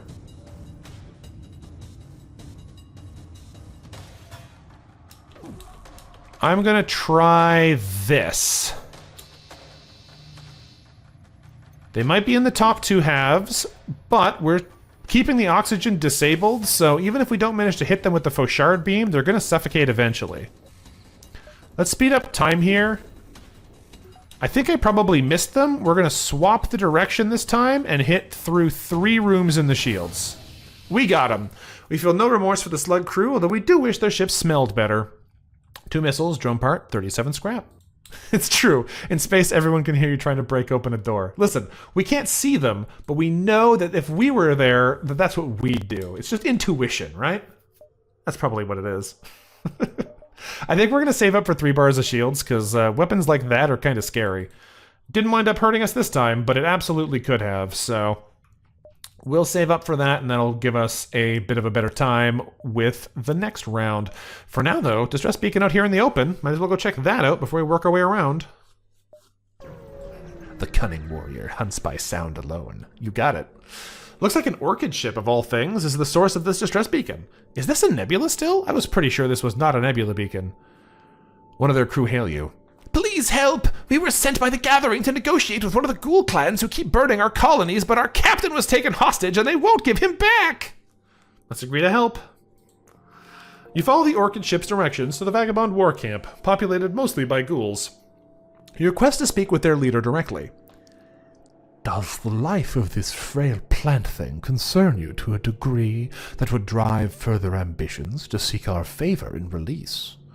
If you wish for this floral being not to suffer any longer, then you must prove your worth and destroy a dynasty vessel who has been troubling my people. Yeah, okay, we'll fight the dynasty, why not? The Vagabonds direct you to a dynasty vessel not too far. Prepare for battle. That's a weird sentence, too. Alright, let's do nothing. They got a big-looking gun and a small-looking gun. Probably not that dangerous of an enemy, especially once we shoot them directly in the weapons. And we missed. Let's try again.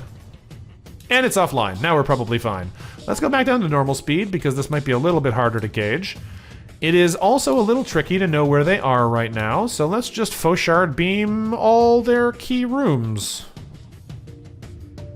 That looks good to me, right? They probably won't mind. Now, where the crew is will probably be hard to judge here. Let's speed up time again, because we have a lot of lasering to do. I'm kind of surprised no one's moved, but at least we know someone is in the weapons.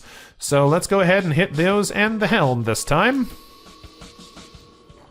They don't have a lot of health as ghosts, so probably we'll be able to take them out like this.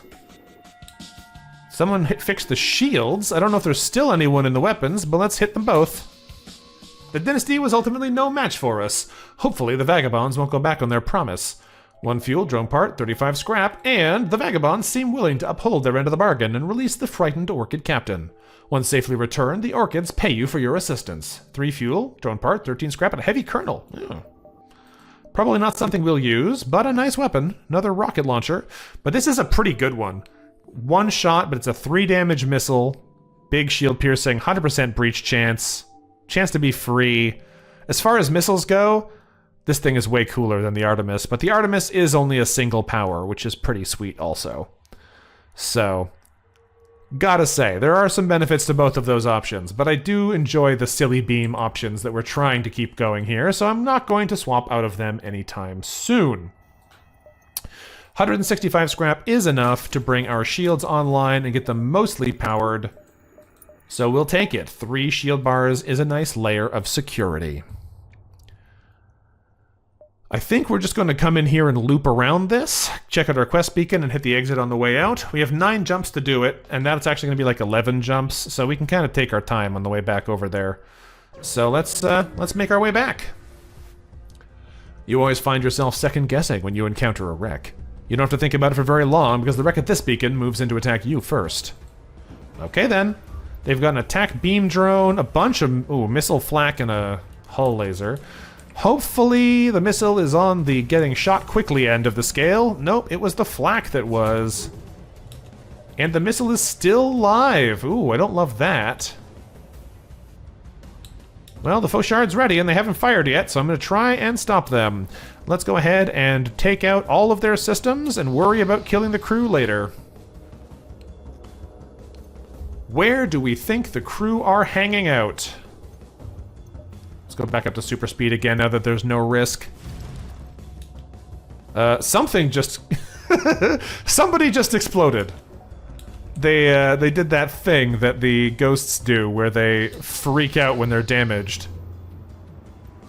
They got the weapons back online. Alright.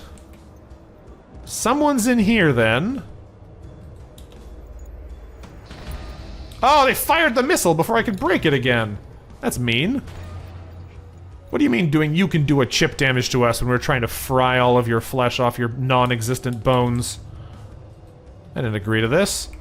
Let's go ahead and hit them again. Don't know where they are, but they'll go down eventually. The only problem is every time they get the weapon system back online, it means they get to hit us for free unless we hit them with one of our crystal weapons. Someone else just stunned the room they were standing in. So it sounds like we had a decent shot there. The problem is, against these ghosts, it's hard to tell if someone is moving because they actually just walk through the rooms.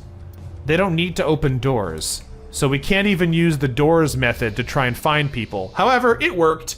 We've emptied the ship of its ghostly captors. No longer shall they prey on innocent ships passing through this sector. 3 fuel, 2 missiles, 13 scrap. Alright. It does seem like if you crew kill wrecked fighters, you get a worse reward than normal, though. I don't know if that's true or not, but it certainly seems like you don't get that much from them. Let's go visit the Dynasty and see what they have to say. For what reason is this beacon marked as important? As soon as you jump in, it's clear. A Dynasty outpost has been established here, and the beacon marker was a warning for ships to stay away. Somehow they haven't spotted you yet. Well, let's blow them up. We're here to destroy things, and we're here to destroy them. Engage the outpost. If the Dynasty is watching this sector, chances are they've already collected a ton of data, and data in any form is valuable to us. They do have a cloak, which is kind of annoying. Ooh, they've got a stun drone. I think this one is the one that like shotguns shots that don't do anything to shields, so I think that'll be fine. And they have a radiation beam. They have a nasty looking flak and an energy weapon too, but yeah, this is not a problem. The crew is a bit of a problem though, so let's deal with them. Let's slow down this super speed battle, because I am not quite that talented at the micro in this game yet, that I can afford to do battle while everything is going at incredible velocity. We don't need anyone in the sensors for now, because they can't do anything about it anyways. Let's get you out of here before it suffocates. We can't see them in the first place, so having that doesn't really help. I think we're going to try and take the weapons out so they can't actually hurt us. And then we hit them again with the crystal in the weapon, so they can't actually hurt us. Fantastic. Before that comes back online, we're quickly going to Fauchard beam through these rooms. Great. There's almost certainly crew who walked through walls to get into that weapons room, so hitting it with the Fauchard beam was likely pretty effective. We just have to be careful here, because the 2 shield bars does mean that we're unlikely to be able to... Oh, there was someone in our oxygen. I didn't even hear them teleport. Fancy. Sneaky little fellas. Alright, well that's fine. We'll keep our medic on standby here. And in the meantime, I think we'll run our orchid over to fix the oxygen, because they will be fine in there, even if the rest of us might be struggling a little bit. Now, just to make sure everyone here is okay, we're going to run our medic in and flash heal them, and then run our medic out again. That should mean we're not at risk of dying to the borders. My eye is really itchy all of a sudden, which is making it real hard to pay attention to this battle. Ugh. Okay. I pulled the wrong person out of the room. You go back in there. You stay in there. Just the medic comes out. They're still cloaked. They have no way to heal their crew, so even though they went home, they can't actually do anything about it, which is nice. Unfortunately, we're now suffocating because our Lanius was hanging out in the weapons for too long. So that's not great timing. Now, we can keep the weapons offline, so I think we're going to do that. But it might actually be better for me to hit the shields, because then I can Fauchard beam them through their defenses. We know there's probably someone in the weapons and in the teleporter, so we're just going to hit those rooms a little bit here and see what happens. Oxygen's back online, so that's good news. The Fauchard beam's going to take a while, and they do have that teleport, or the cloaking. They're probably also... It's hard to know what they're trying to fix now until we see something improve. We know they're not able to heal their crew, so they have a bunch of injured people. Which probably means it'll be safe for us to go deal with them. But let's just do a really quick flash heal here with our... Oh no, the healer's not quite charged up again yet. Alright, it's fine. They're cloaking out right before the Fauchard beam's back online, which means the shields have been repaired and now makes it a little bit difficult to tell where anyone is. But there's still probably someone in the shields. So I'm going to shoot it again. And they're dead! The outpost has fallen. This definitely won't please the dynasty, but what are they going to do about it? 2 fuel, drone part, 37 scrap, and more fleet delay. What do you know? We also get heavily detailed map data for the sector. These stations always have map data in them, which is pretty sweet. So, let's get you back over to sensors, even though it's not going to help for a while, and keep rolling. With the fleet delay, we might even want to go back here, but we know this isn't a battle, so we'll probably just jump through these ones. That'll give us 3, 4, 5, maybe a store, 6, 7, 8, 9. That's probably pretty good. Let's do some jumping and find out. Probably because everything of value was already stripped from it, talking about the ships being lesser rewards. Exactly, that's my thought too. A slug ship hails you. Ghosts or not, we don't care. The nebulas belong to the kleptocracy and the EHJG, not to the ghosts, and certainly not to the Federation. Alright. Board me and find out. We say we do nothing here. They've got a worthless weapon arrangement, but they will be coming to board us. So where did they go? They're over here. Presumably, that means they're in this room. No, they're in the clone bay and they didn't want to fight it. Oh, that's a ranger, though. Rangers are kind of spooky. The stun bomb is pretty nasty. Thankfully, we can drain the oxygen out of the room, but the 1.5 times crew damage is also pretty scary. We're in a clone bay, though, so, like, we'll be fine. What do we shoot here? I think we shoot the shields. And never mind, we have to wait for the Crystal Heavy to recharge, because we cannot get through their defenses. Actually, we might be able to with 2 shots of the Crystal. They both hit. Yes, it does. No one moved over there, but they do have a med bay we're going to have to manage, so let's just make sure they don't have that many systems left. Good. So people are going to fix the med bay, are they? Not for long, I think. We'll send this team back to their... Oh, he got stunned. The shell got stunned. Alright, that's fine. I think as soon as it gets repaired, we'll hit them with a shot to the... Oh, they're fixing the shields also. Good to know. Okay. So there's someone in both of those rooms. We can probably do some good damage if we hit them with the Crystal Heavy in the shields to keep it down. Now they can't leave that room, and they're trying to get out here. So if we Fauchard beam through here, it should hit all of them. They're still trying to get out. Let's speed this up a little bit now that they can't hurt us anymore. There's someone in the teleporter. What are you gonna do in there? I guess we fry the teleporter.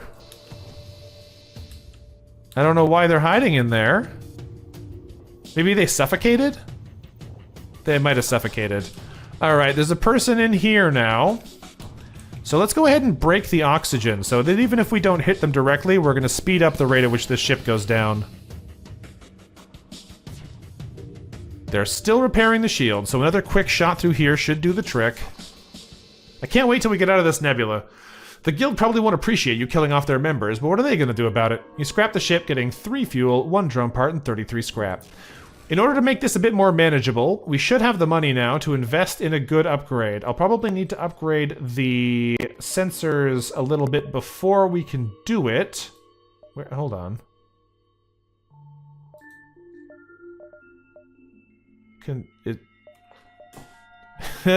Isn't there an option here for the sensors where we can get the ability to detect them? Is it just here? Lifeform scanner? Yeah, there it is. Okay, so we're going to buy a lifeform scanner because I don't know why I forgot about this existing. It's going to save so much time for us. 20 scrap, 2 drum parts, and now we know where the crew is at all times. That is going to save us a lot of trouble, I think. For now, though, we do nothing. And let our systems regenerate. Let's go ahead and buy another power bar so we can run our engines back in full power again. With the 58 scrap we have left, I think we're doing 2 things here. We're saving up to get the Suyari online, and we're also then going to be saving up to power up the weapon system to be able to actually fire it at speed. Given that, they have 7 jumps to the exit, so if we go 1, 2, 3... 4, 5, 6, 7. We'll probably still have 1 to spare, but let's take a look at what we get on the way over there.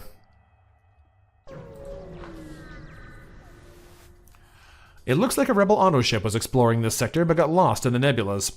Now attempting to return to base before Ghost can capture it, it raises its weapons to defend itself from you while its FTL drive charges. Hey, you know what that means? That means do nothing. Continue. Disable the faux shard and turn on the Suyari. It's got a big looking ion weapon and a mini beam, but I have a feeling we're going to be able to kill those weapons before it's a big problem. That is inconvenient, though.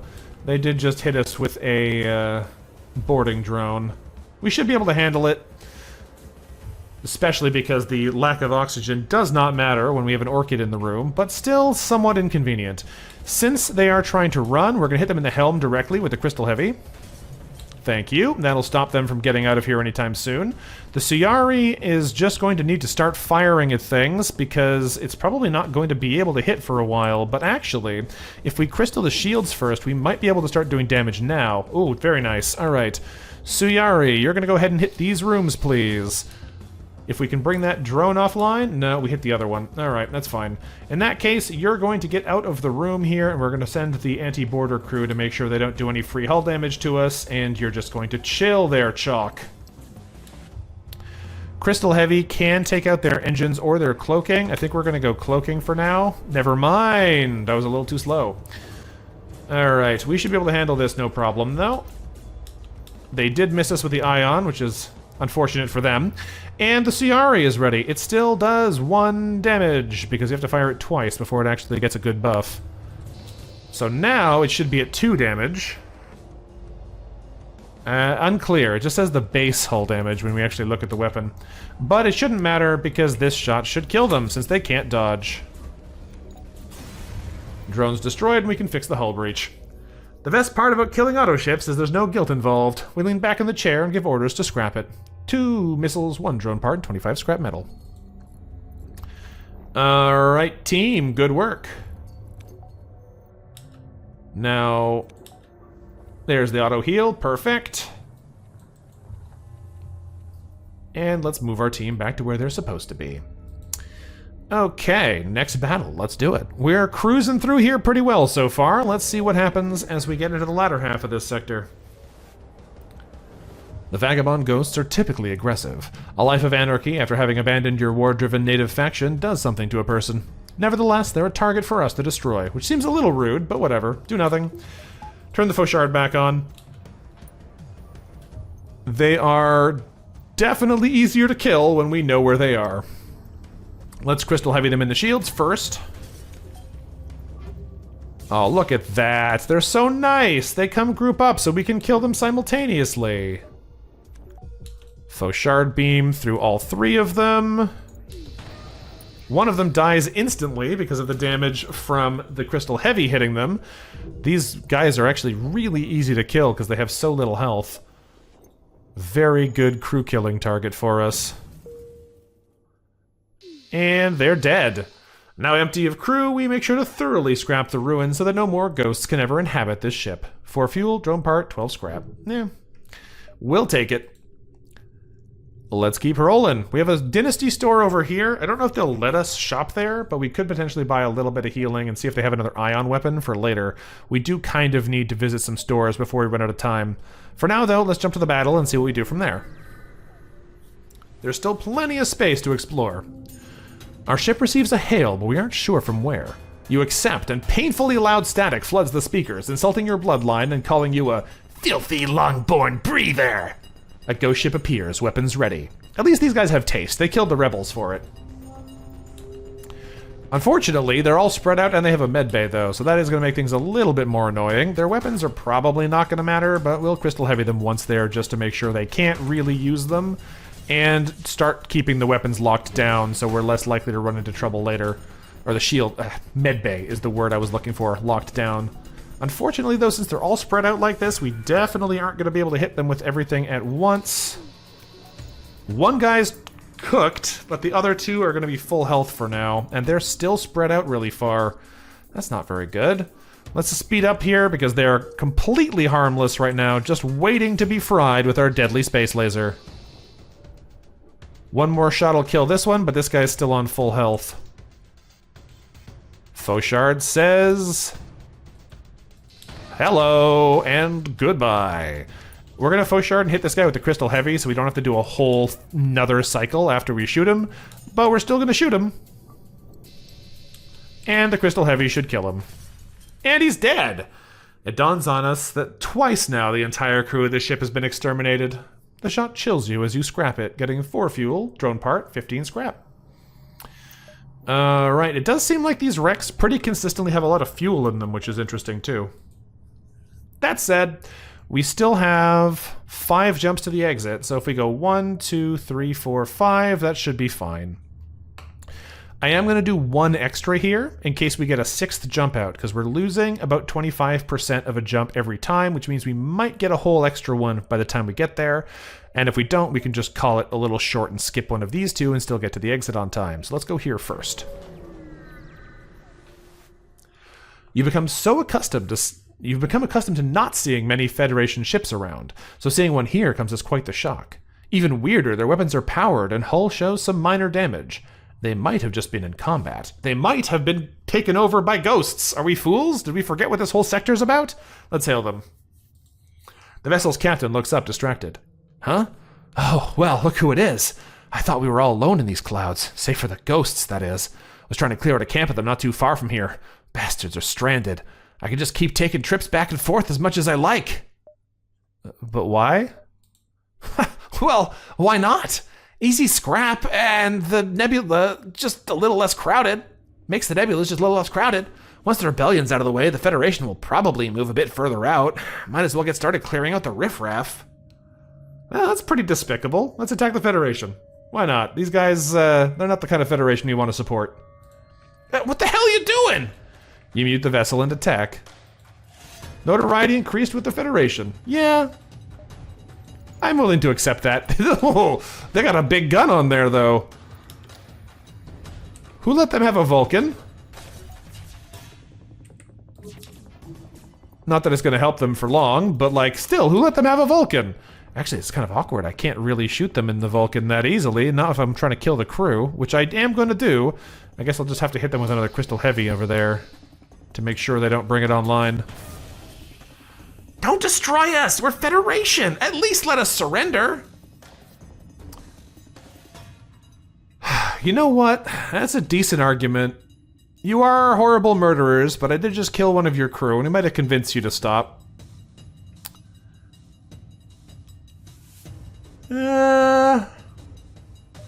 I'm tempted to murder them, but let's accept their surrender. We've done a lot of killing in here too. We'll let bygones be bygones. Will they live through it? Remains to be seen. However, we're not going to hang around and find out. We're jumping to the Dynasty store.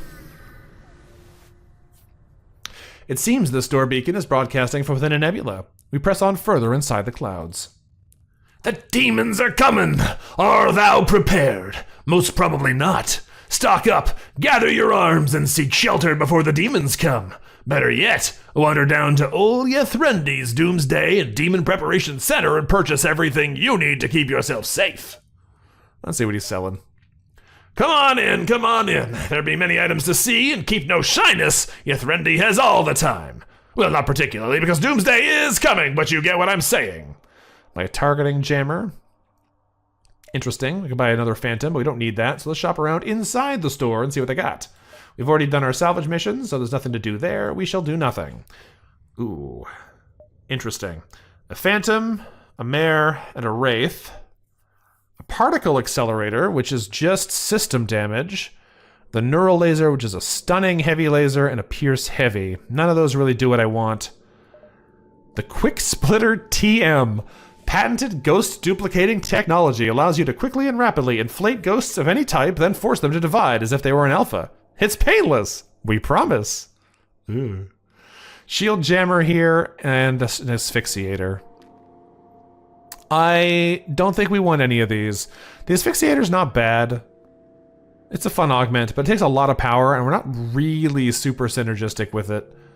So I think we'll probably leave it this time, and we will instead sell our Artemis and our Heavy Kernel, and it's too bad they don't have systems. I was hoping that was what they would really have, either another quick ion barrage or the other non-teleporter based systems, but they don't actually have either of those things. Well, we'll buy ourselves back up to 25 hull, and I think I'll just use this money to power ourselves up then. It's probably better for us than buying weapons that we don't really want. So that'll give us another bar, almost 2 bars of weapon control, which on its own isn't that exciting, but it will allow us to do some good stuff later. The other option that we have is to speed up our firepower right now, because basically we're only using the Suyari or the Fauchard if we are going for killing or disabling. So I could save some power and just go for attack speed instead, which might be more valuable for us in the short term. In the long term, we're still going to need to upgrade this thing, but if we're crew killing everybody, we should get more money anyway, so I think it'll probably work out. Let's come over to weapons and buy a performance upgrade of 2 levels. That'll give us 20% faster fire rate. It'll cost 100 scrap and 14 missiles, which is pretty expensive, but it's also pretty nice to get that much faster. So now we're down to about 13 seconds on the Fauchard, just over 9 on the Suyari, and I think our weapons crew still has room to max out their skill as well. So that will get even faster from here. Looking good. Let's keep jumping. I guess we go check out the quest beacon. Is there anything I want to spend before I get there?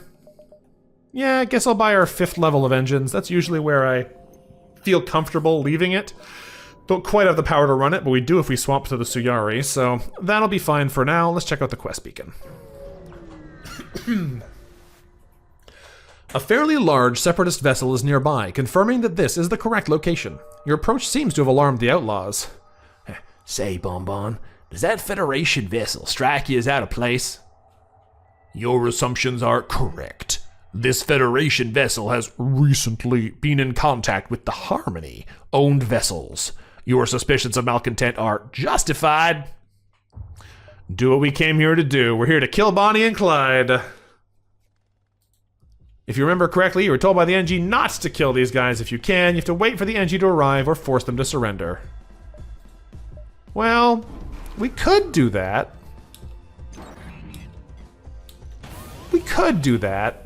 Or... nah, we'll do what they hired us to do. It's fine. I don't know what that is, though. It's a fun-looking weapon. It looks like an ion that starts fires. No idea if that's actually what it is, but that's definitely what it looks like.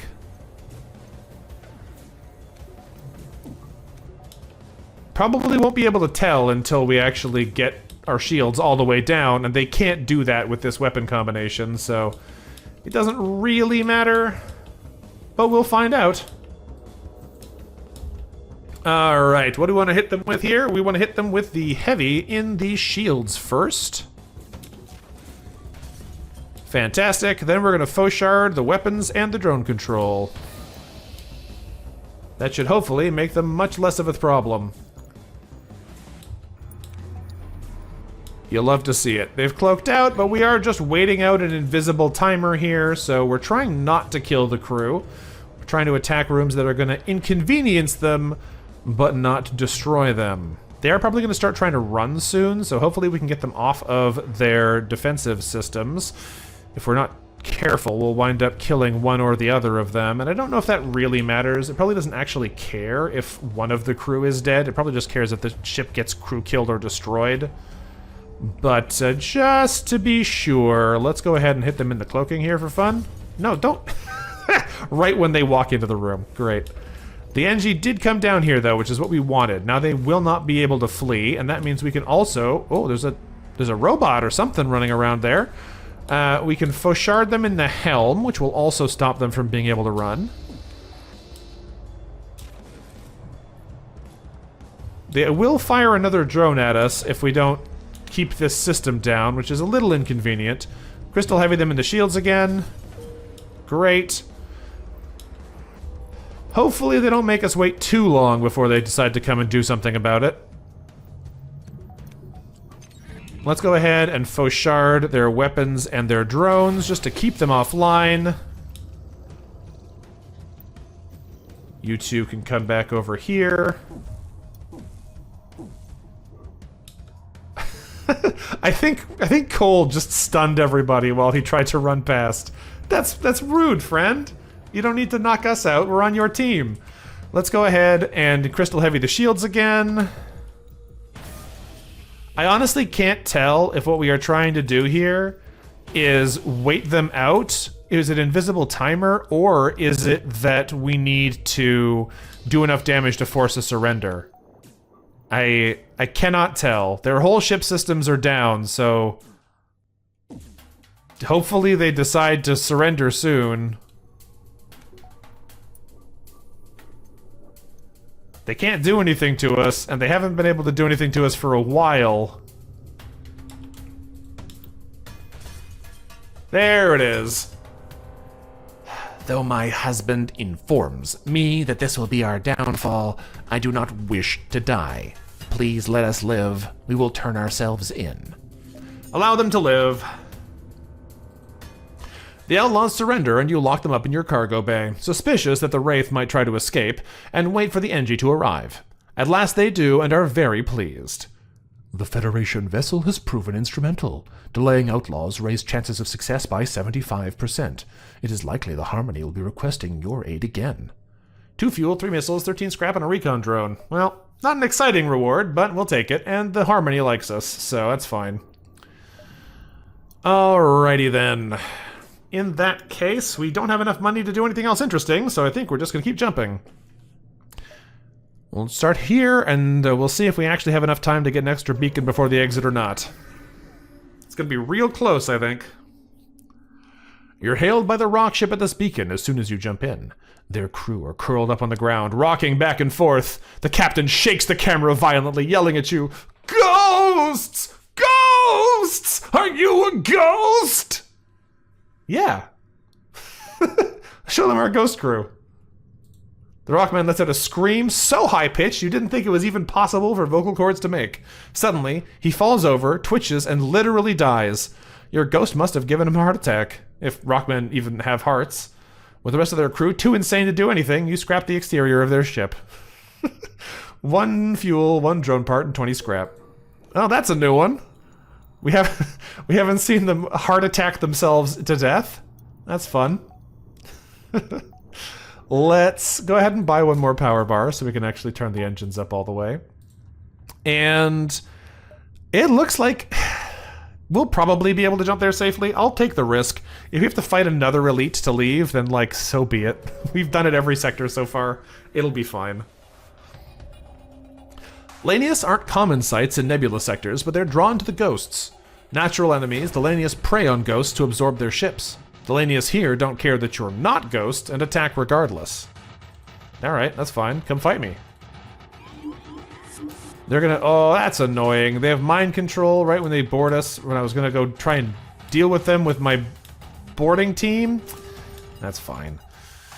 Alright, so they do have 2 shield bars. This is starting to be more of a common occurrence, which might be a problem for our current strategy, because if we get into the next sector, we're probably going to start finding quickly that they've got more firepower than we want to let them shoot us with. Or that they have more firepower than... Oh, my Fauchard beam! Wraith, come on, buddy. Thanks for stunning everybody so you're not killing each other, but like... Come on, dude. Come on. Alright, they don't have a medbay over there, so let's just go ahead and break this mind control so that we don't have to worry about that anymore. And now we've got to get you out of this system so you do not destroy it on me again. In fact, let's get you out of this system too so we get some oxygen back in there and we can let our actually trained gunner do the gunning. Fantastic. They are shooting pretty fast, which means we are at risk of taking damage now, so let's bring the Fauchard back online and hit them in 2 rooms. We're going to go shields, we're going to go weapons. They try to surrender. Interesting. They're offering 3 fuel, 2 missiles, and 13 scrap, but that's not very good. We're going to continue the assault. We've killed the person who was repairing shields, and we've brought most of their weapons offline, so we should be safe now. They are trying to get in the shields and trying to fix this, but now we should be able to fast forward the Fauchard into full strength and cook them that way, because the damage from the Fauchard beam should be able to kill them faster than they can repair it. We can Fauchard them again. It sounds like we put a bunch of holes with that beam. So this should kill them. Yes, it does. With the crew of the Lanius ship dead, nothing prevents us from tearing apart the hull of their ship. Fuel, missile, 37 scrap. Not bad. Okay, I think now we're just going to start stockpiling money to buy those weapon upgrades. So let's jump to our exit. It has not been taken over, so that's nice.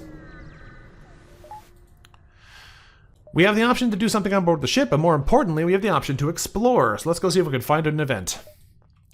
It's hard to see why, but this beacon is apparently a tourist destination. One of the ships at the station is offering a deal. 1 fuel for 4 missiles. I mean, we don't need the missiles, but I don't need the fuel either, so sure. I can probably sell those to someone later.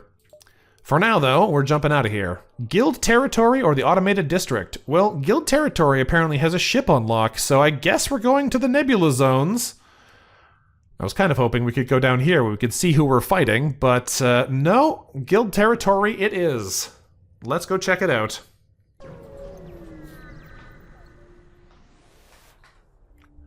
We've entered hyperspeed. Let's see what happens here. We're going to use our jump speed augment so that we can deploy more buoys, 4 more drone parts, 2 more delay. Proceed to the Guild territory. I wasn't expecting to get so much use out of those buoys, but they turns out are pretty good here. Guild territory has guild hunting grounds. Interesting. This sector is the home, hunting grounds, and gathering spot of the EHG. Though the EHG is part of the kleptocracy still, they hold a large amount of territory. Unfortunately, now that you're here, you'll likely end up on the list of prized hunts until you can escape. The Exotic Hunters Guild is the dominant faction here. Interesting. We arrive in guild territory, and all but a few minutes past, you're already on edge. The EHG isn't inherently hostile to the Federation, but your ship would make a fine addition to their hangar's collection. All the same, you might be able to make some friends here as well. We found a guild lodge. That's funny. Instead of the usual guard ship you might expect in most sectors, a well-lit hunting lodge awaits visitors here. Let's go aboard. You step into the lodge and are greeted by a pleasant aroma of exotic spices, most of which are illegal to own in Federation territory. There's pleasant chatter from the guests all around, and while most are slugs, there's several other races here too. The crowd doesn't seem to notice or care you're here, which is a good sign. See if anyone has something to sell, start a fight for no reason, or leave. We have never been here, so I don't really know what to look for in the guild areas. I think we're gonna just see if someone has something to sell and see what they're offering. You start to move around the launch, you notice a familiar face in the back of the crowd. Stranger! Well, what are the odds? What are the odds indeed? Looking for something to buy? I can take you around to my ship and show you what I've got. Follow Sylvan. You follow Sylvan out back, where he makes small talk on the way. You know, I was once a ranger amongst the guild. Then we got over this dispute with this fellow called the Salt Man. Last of his kind, and a fearsome bounty to boot. But the guild wants him dead. A terrible shame. Just couldn't bring myself to do it, you know? Anyways, about that stuff. Tell me more about the Salt Man. Of course slugs would dislike a Salt Man. Sylvan looks down at the ground for a moment. Piqued your interest, have I? A fascinating fellow he was, and perhaps the only reason I left the clan and became a merchant instead. You could certainly call us friends, but I haven't spoken with him in years. Truth be told, stranger, I came here to find him again. Think you could do me a favor, stranger, and stop by these coordinates, would you? I've heard that's where he's holding out currently. Once you're there, make sure he ain't dead, all right? And put in a good word for me. I'd really appreciate it, stranger. Why don't you do it yourself? Come on, man. Yeah, let me accept. Ah, now that's grand, stranger. You renegades, so reliable. That's why I like you, stranger. Now, how do you feel about a little trade? Quest mark add to our map, and agree. Alright, what do you got for us? Ooh, some guns, alright. Not what I wanted, but some serious guns. Burst 3, heavy laser 3, anti-hull laser 3. That's pretty good. We have some stuff to sell anyway. Let's sell the recon boarding drone, because we don't need that thing. And we gotta decide how we want to try and do this here. We know we're gonna start running into more shield bars. The problem is, realistically, if I want to try and keep both of these online, I only actually have 2 energy bars left to spend. Well, 3 energy bars left to spend, I guess, because we go up to 8, right? So I could buy something like the Burst 3 to give us a 5-shot barrage, but against an enemy with 4 shields, that's not really enough. It's okay, but it's not, like, reliable. The heavy 3 is also pretty crazy, but again, we're talking about needing to get down shields, so what we're looking for is weight of fire. The 3 shots per charge on 2 power might honestly be pretty similar in a value for me as 3 shots for 5 power. The light laser Mark II is pretty crazy, though. 2.2 second charge time, really fast firing speed. I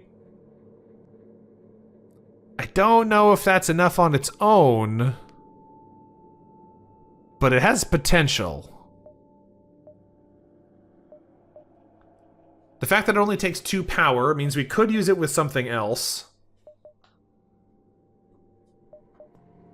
'Cause, like, what I'm trying to see here is if we can get away where we can just barrage the shields down without doing too much ship damage. And that is one problem with the light laser. It is going to do a lot of ship damage while we keep the thing suppressed if we're also doing other things to bring the shields down long term. The little problem that I see is I think on its own it can't actually get through more than one barrier. The 2.2 seconds is like just around the same time that the shield bubble recharges on most ships. I might try this. I don't know if it's good, but I think it might be worth trying. And it's cheap enough that I can afford to buy it here without having to sell too much. The chain burst laser is another potentially good option to go with it, because it gives us 2 extra shots that can be pretty fast once it fully chains. But I can't afford to buy 2 of these right now. Let's buy the light laser too and see how that works for us. I think I'm going to swap out the Crystal 1 and sell it now, because the amount of time where we actually can take advantage of the one shield piercing on this versus using other weapons, I think is getting pretty slim. So I'm going to sell the Crystal Burst Mark 1, and we will go from there. Because I still need to buy another power bar if I want to actually use all of these together, which is maybe a mistake on my part for now. But I think what that will do is we'll just swap the ion in here for now, because that can be used as is. And once we get enough to bring our weapons control up to another bar, we can swap it in. And that should do the job for me. Thanks, Sylvan. I'm sure nothing bad will happen when we visit the Salt Man. They definitely just want us to go say hello to the Salt Man, and definitely don't want us to make sure the Salt Man is dead. We will find out what happens when we get over there. I think we're going to take a little bit of a long way around, though, because we still have a ton of jumps in this sector, so there's no reason to rush straight to the quest beacon. So let's start over here and work our way back towards the quest.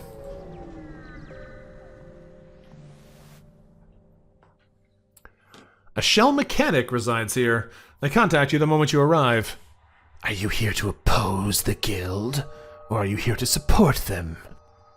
We're working with the guild, I guess. I don't know. I don't have an opinion. We'll support the guild. Why not? Then you shall die with the rest of the occupiers! Ah, alright. Well, that's fine. I'm actually happy to blow you up. Do nothing. They're sending a hacking over to us. They got a lot of lasers over there. That might be a problem, but we'll see. Hit the engines. I'm not actually too bothered about that. They have a clone base, so we'll have to deal with that. I'm gonna start spamming this here. Bring his Salt Man aboard. His name already fits the theming. It's true. It's true. Alright, Fauchard time. Let's make sure they never get to fire those guns again. And they missed us too. Fantastic. Good thing that hacking wore off. The clone bay is down, so anyone we kill will now stay dead. And the ion is actually kind of killing it. It's actually good enough to bring the shields down by itself. Maybe I was overestimating what we needed here. Regardless, we're gonna Fauchard these guys to death. And now there's only one left. Interesting that he would choose to go back to the helm instead of going somewhere where, like, he could do something about this, like the clone bay? Probably would have been good, but that's fine. Now everyone's dead. The shell ship has been neutralized. We scrapped the ship for 3 fuel, 1 missile, and 43 scrap. Not bad. Free rewards. A little bit more money, we can bring that second weapon bar online. I think we're just going to work our way back around here, back to the quest beacon, so let's hop over this way.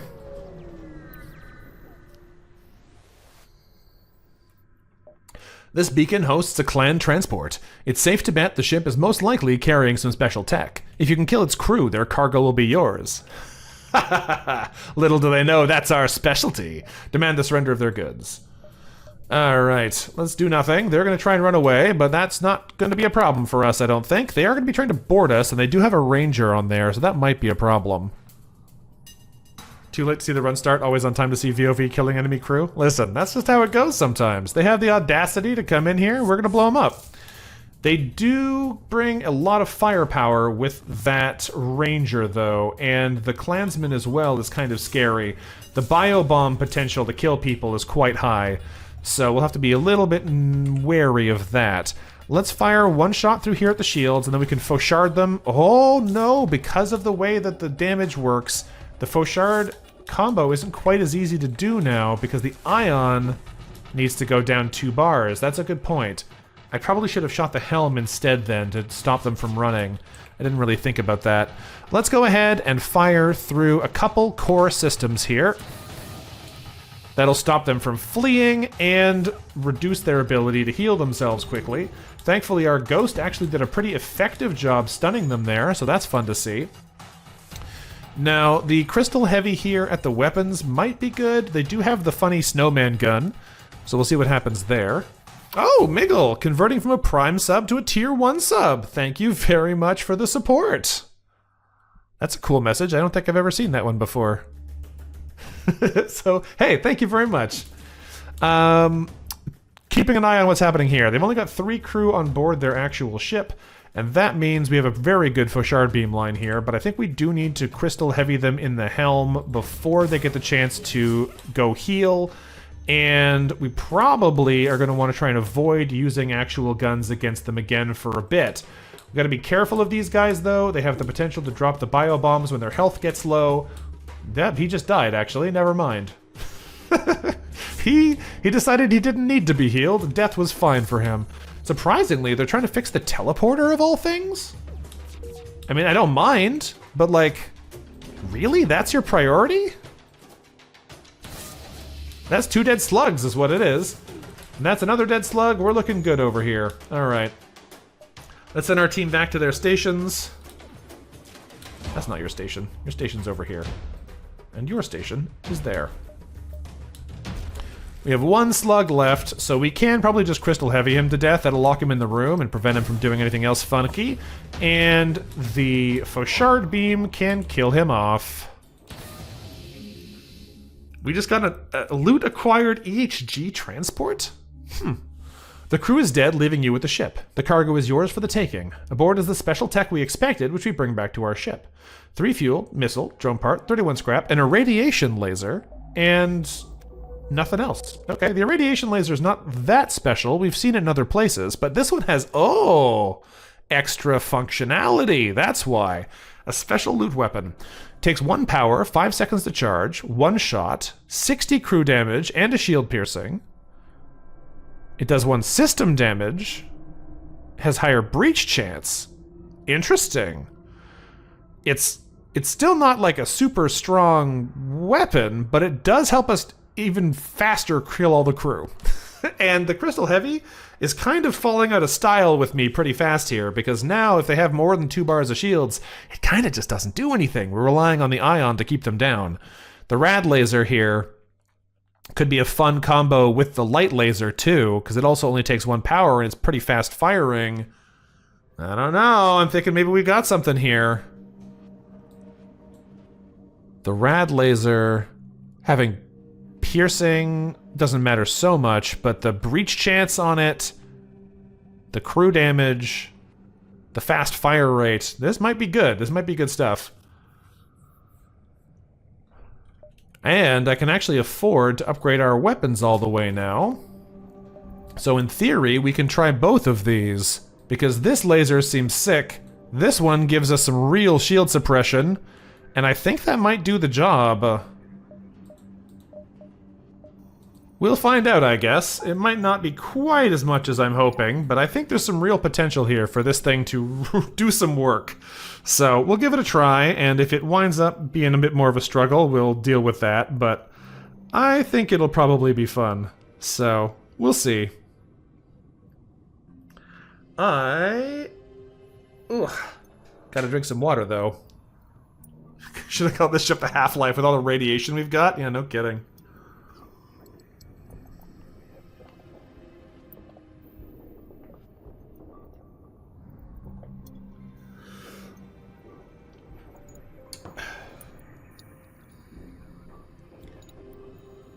Okay.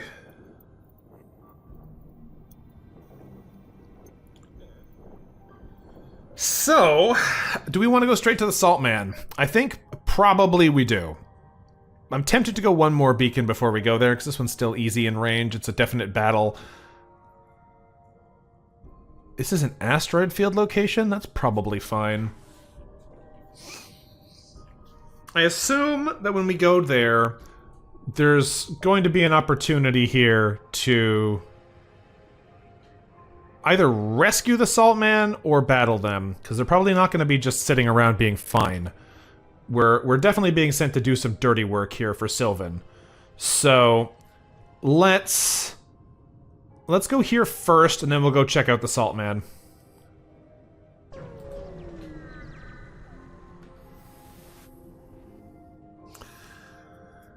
Okay. A guild ship is drifting nearby. It still has power, but all non-critical systems are online. Let's say hello. The ship responds, and so is a clansman frantically clawing at his feelers. How did I get here? Why is this what my life has become? A shadow of a person, a violent killer.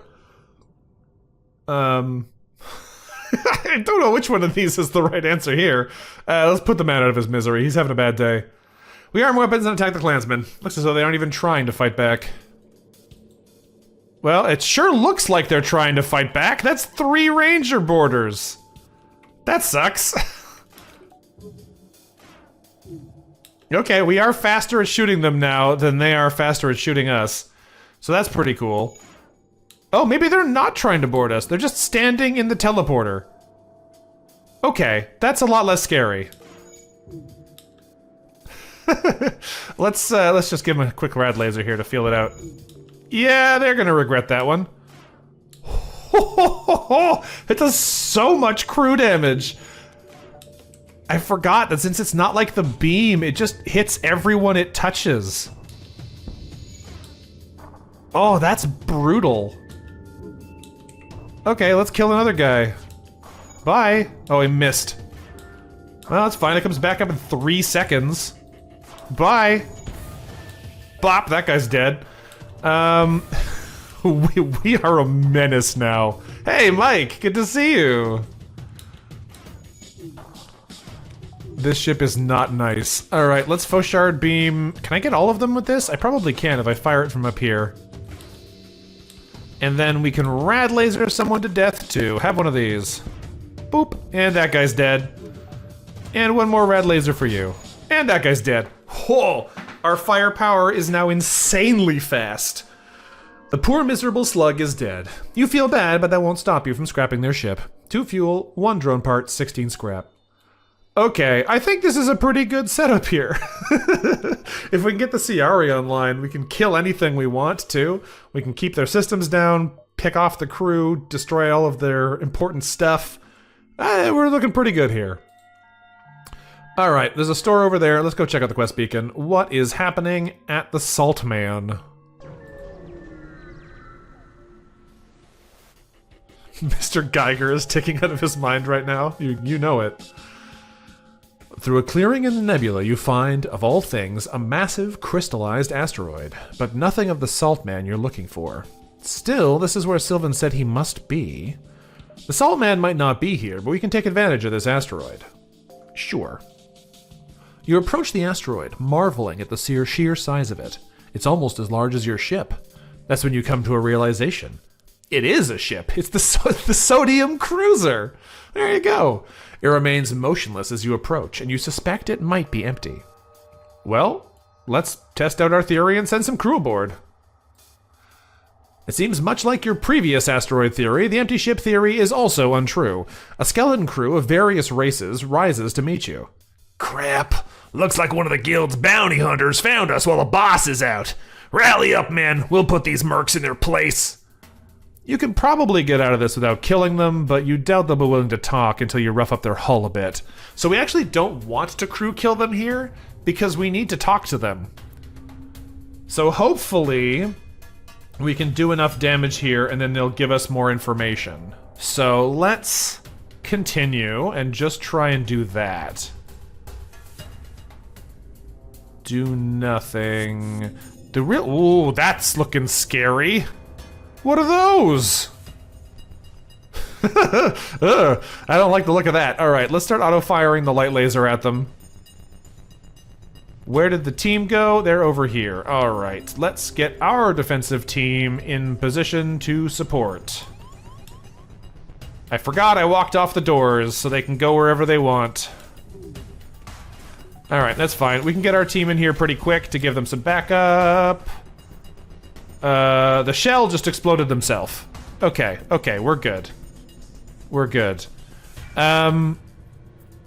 Let's get our medic over there to quickly heal us, because that hurt more than I was prepared for. We don't quite have the ability to take them out directly here. The rad laser can start doing some system damage too, which I should be taking advantage to at least stop one of those missiles from hitting us.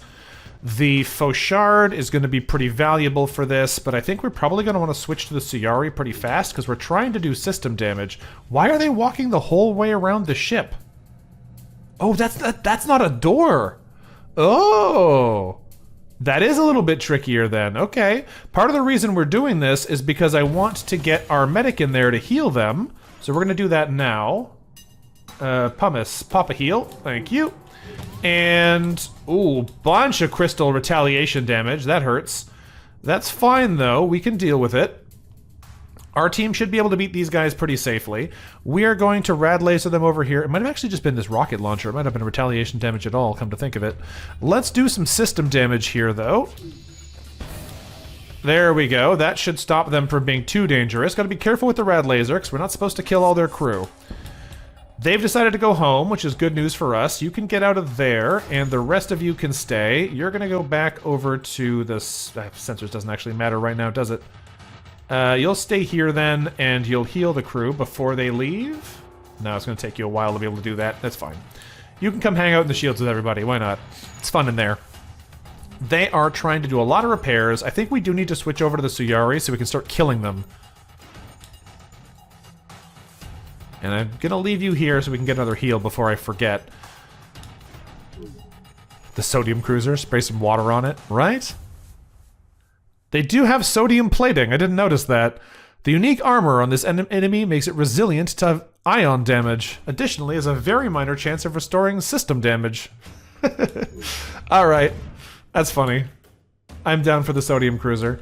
Let's go ahead and Suyari beam them in an empty room as soon as that next laser shot hits. There we go. Suyari, you're gonna hit them there. Aha! Damn you all to hell, you rotten mold spores. What'll it take to ward you off? The boss ain't here, I said. There's no reason to kill us. The guild doesn't give two damns about us. We didn't come here to kill you. Or, I wasn't going to kill you, but then you called me a mold spore. Not cool. I think we just say we didn't come here to kill you because we're trying to get them to tell us more information, right? So, let's try and see if we can get the details out of them. Oh. It appears I made a severe lapse in my judgment. Then why are you here? Sylvan sent us. Sylvan? Now that's a name I haven't heard in a while. Thought he left for good after that whole... Well, you know. Yeah, spare me the details. Where's your boss? We could say I don't know, but I don't want to miss the information to learn where the boss is, because I think that's what we're trying to get here. We were running a mission to take out one of the guild's less hospitable dissection centers when the boss ran into some trouble. He got captured and is held there currently, but we escaped. His last orders were us to stay here in the ship and hide. We're in no condition for a jailbreak, especially not after this little brawl, but you might be just the renegade for the job, especially with Sylvan on your side. Yeah, look at them. They're cooked. Sylvan isn't coming. He's not coming. Oh, well, I guess you're good enough. Not as good as Sylvan, but I'm at least moderately confident you could pull something off. Well, here's the cowards. Good luck. Try not to die. All right, we got a quest marker on the map. Fantastic. Something bad's gonna happen over there. We can basically guarantee that. We're just gonna hang out here for a second so I can blast everyone with a nice big healing boost once the medic is ready, because we are no longer in a position where we can automatically heal for free. So we do have to actually manually bring our combat team back up before we get in more trouble. So there we go. Send everyone back to their stations, and we are good to jump. I would love to buy another energy bar, but I can't do that right now. So where are we going? Quest beacon's over there. Okay, right by the exit. That gives us some time to go mess around here. There's an ion storm there. I probably don't want to go deal with that, though. Let's check out the distress beacon and see what they've got for us. A distress signal appears to be coming from a clansman ship being pursued by a Duskbringer. You're promptly hailed. Please help! We made a terrible mistake trying to study how Duskbringer explosion tech works on live captives. Now they're mad and want us dead. I'm not surprised, to be honest, but please, still help! Yeah, you wondered how their explosion tech works on live captives? That's pretty bad. But we're going to help the clansmen, because why not? We're going to blow up the Duskbringers. They'll be fine. We arm the weapon and engage the... Oh, I said the wrong one! I picked the wrong thing. Dang it. We engage the clansmen. That's not what I wanted to do. I accidentally said assist the Duskbringers. Here I am, trying to support the criminals for a change, and I accidentally mess it up. Let's go ahead and auto-fire this, bring the Fauchard back online, and the Rad Laser is going to be able to do some work too. If I get a couple of shots off here, we can sneak one through with a Rad Laser on the weapons. Never mind, they're a little too fast for me, but that's fine, it'll get through eventually. Their shields are pretty fast, which might be a problem.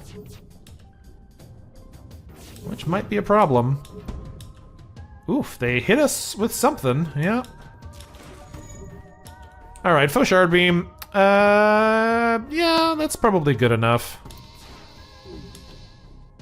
Okay. That's one dead crew member. Now, Rad Laser, I'm gonna take you offline. Alright, this is indicating to me that we're maybe not quite as murder-ready as I thought we were. We're getting there, though. That guy's dead. And next... Wow, that guy's tough. The clansmen have fallen, and the Dustbringer ship comes to a halt. We scrap the ship first before contacting the others. We get 2 fuel, 1 drone part, and 26 scrap.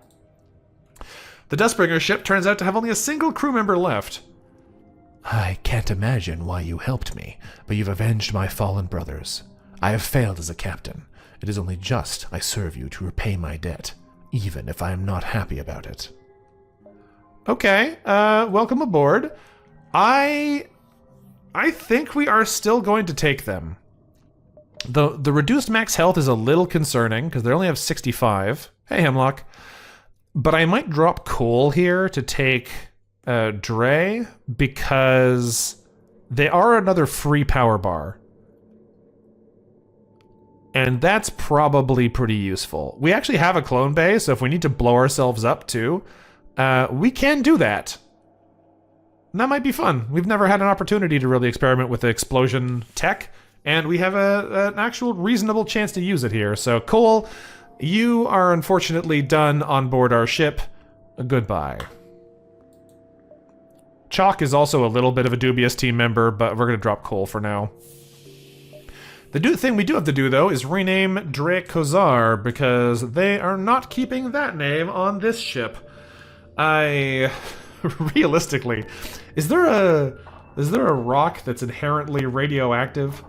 Because if there is, that's what we got to be doing here. This this whole setup is really begging for more radioactive materials on board this ship.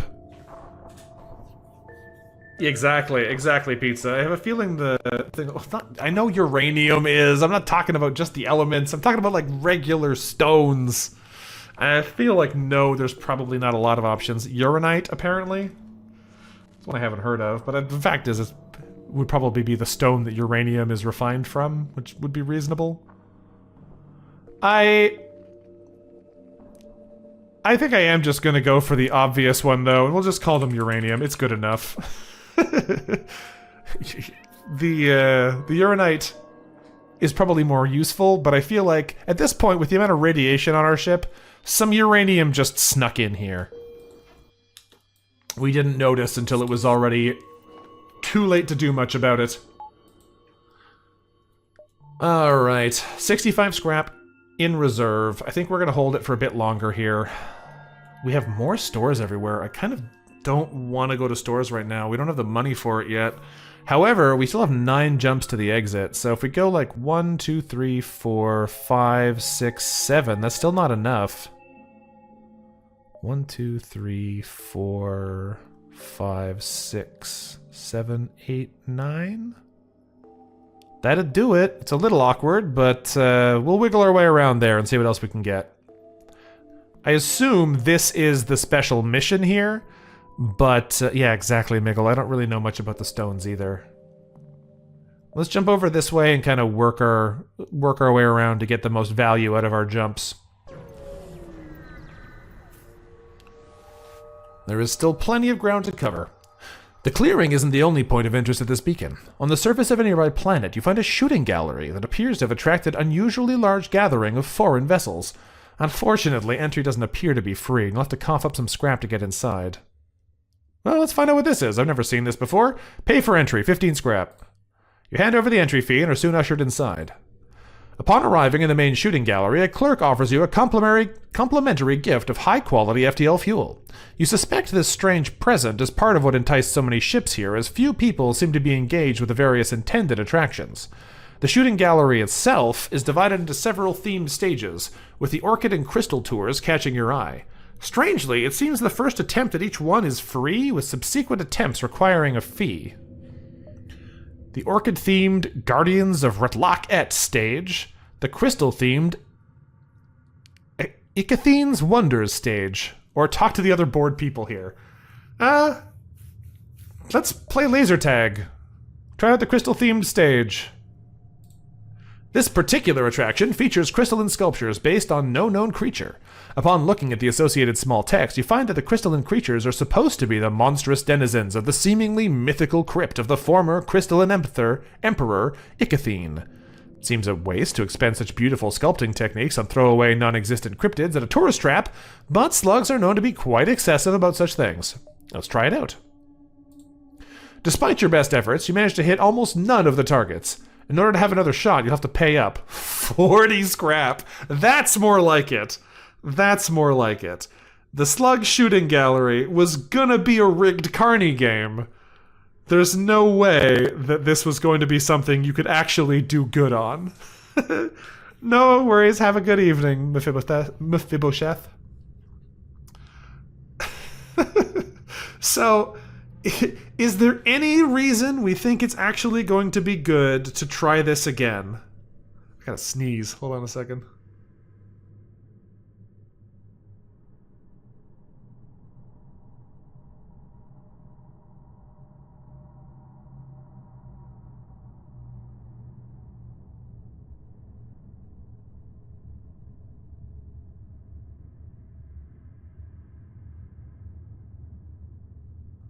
Or maybe not. It feels like I have to sneeze, but does not appear to be happening. But, okay, so what do we think is going to happen here? I have a feeling that if we try these shooting gallery events, we're probably going to get obliterated. If we pay again, I assume it will not help us. We might get some kind of crystal weapons or gear from them for doing it again, but I think the odds of that happening seem pretty low. I think we're going to quit while we're still ahead. Oh, it ends the quest! No! I was hoping we could talk to the people. Ah, that's too bad. Okay. Okay, well then, I'm guessing that's just how it goes, but I felt it was unlikely we were going to actually win something if we tried it again, so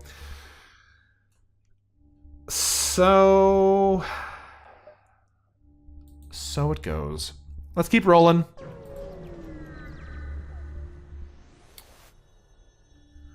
What have we got here? We almost immediately receive a brief message from a nearby Shell Radiant vessel. Might want to hurry away, renegade. The geniocracy has dispatched military forces to this sector, and things might get messy soon. What's the geniocracy doing in guild space? You weren't sure if you expected a response, but fortunately a friendly Radiant appears on the screen, who's more than willing to talk. The EHG has been hunting our species for far too long.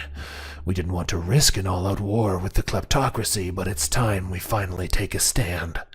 We will drive the guild out of this sector and force the kleptocracy to regulate their activity, or die trying. And I don't plan on dying.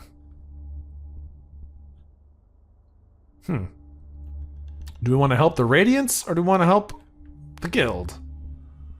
They got a lot of shields and mind control, and they're full of toxic gas and a clone bay. And a cloak. They seem like they're going to be kind of annoying to fight. Probably not hard to fight, but the cloak really does mess with us because we don't have a great way of dealing with cloaking. So we might want to help the shells instead of fighting them, because this does look like it might be a problem for us. Let's offer our assistance to the shells. You want to help? Well, I suppose it doesn't hurt. We could use some supplies if you have any. That's not quite what I was hoping for, but sure, I'll give you 7 missiles. Give me something nice. Thank you, Federation. Well, since we have plenty of missiles now, I guess we don't need this drone. Is that how that works? We get a manager drone. Alright, well, not a great reward, but whatever. 7 missiles is kind of expensive too, but we're not using them for anything, so I'm not too worried about it. But let's keep rolling. I could go to the store to sell off some of our junk, which would probably be smart, but I'm not going to do that. We're just going to keep jumping. You wouldn't be one to expect shells to be so hostile, but apparently the ongoings of the guild have really agitated the nearby ship because they're already attacking. Yeah, alright. It's fine. Do nothing. They got 2 energy weapons, so that is potentially scary, but I think we'll be able to pummel them down before they get a chance to do much to us with them, so... let's start the barrage here.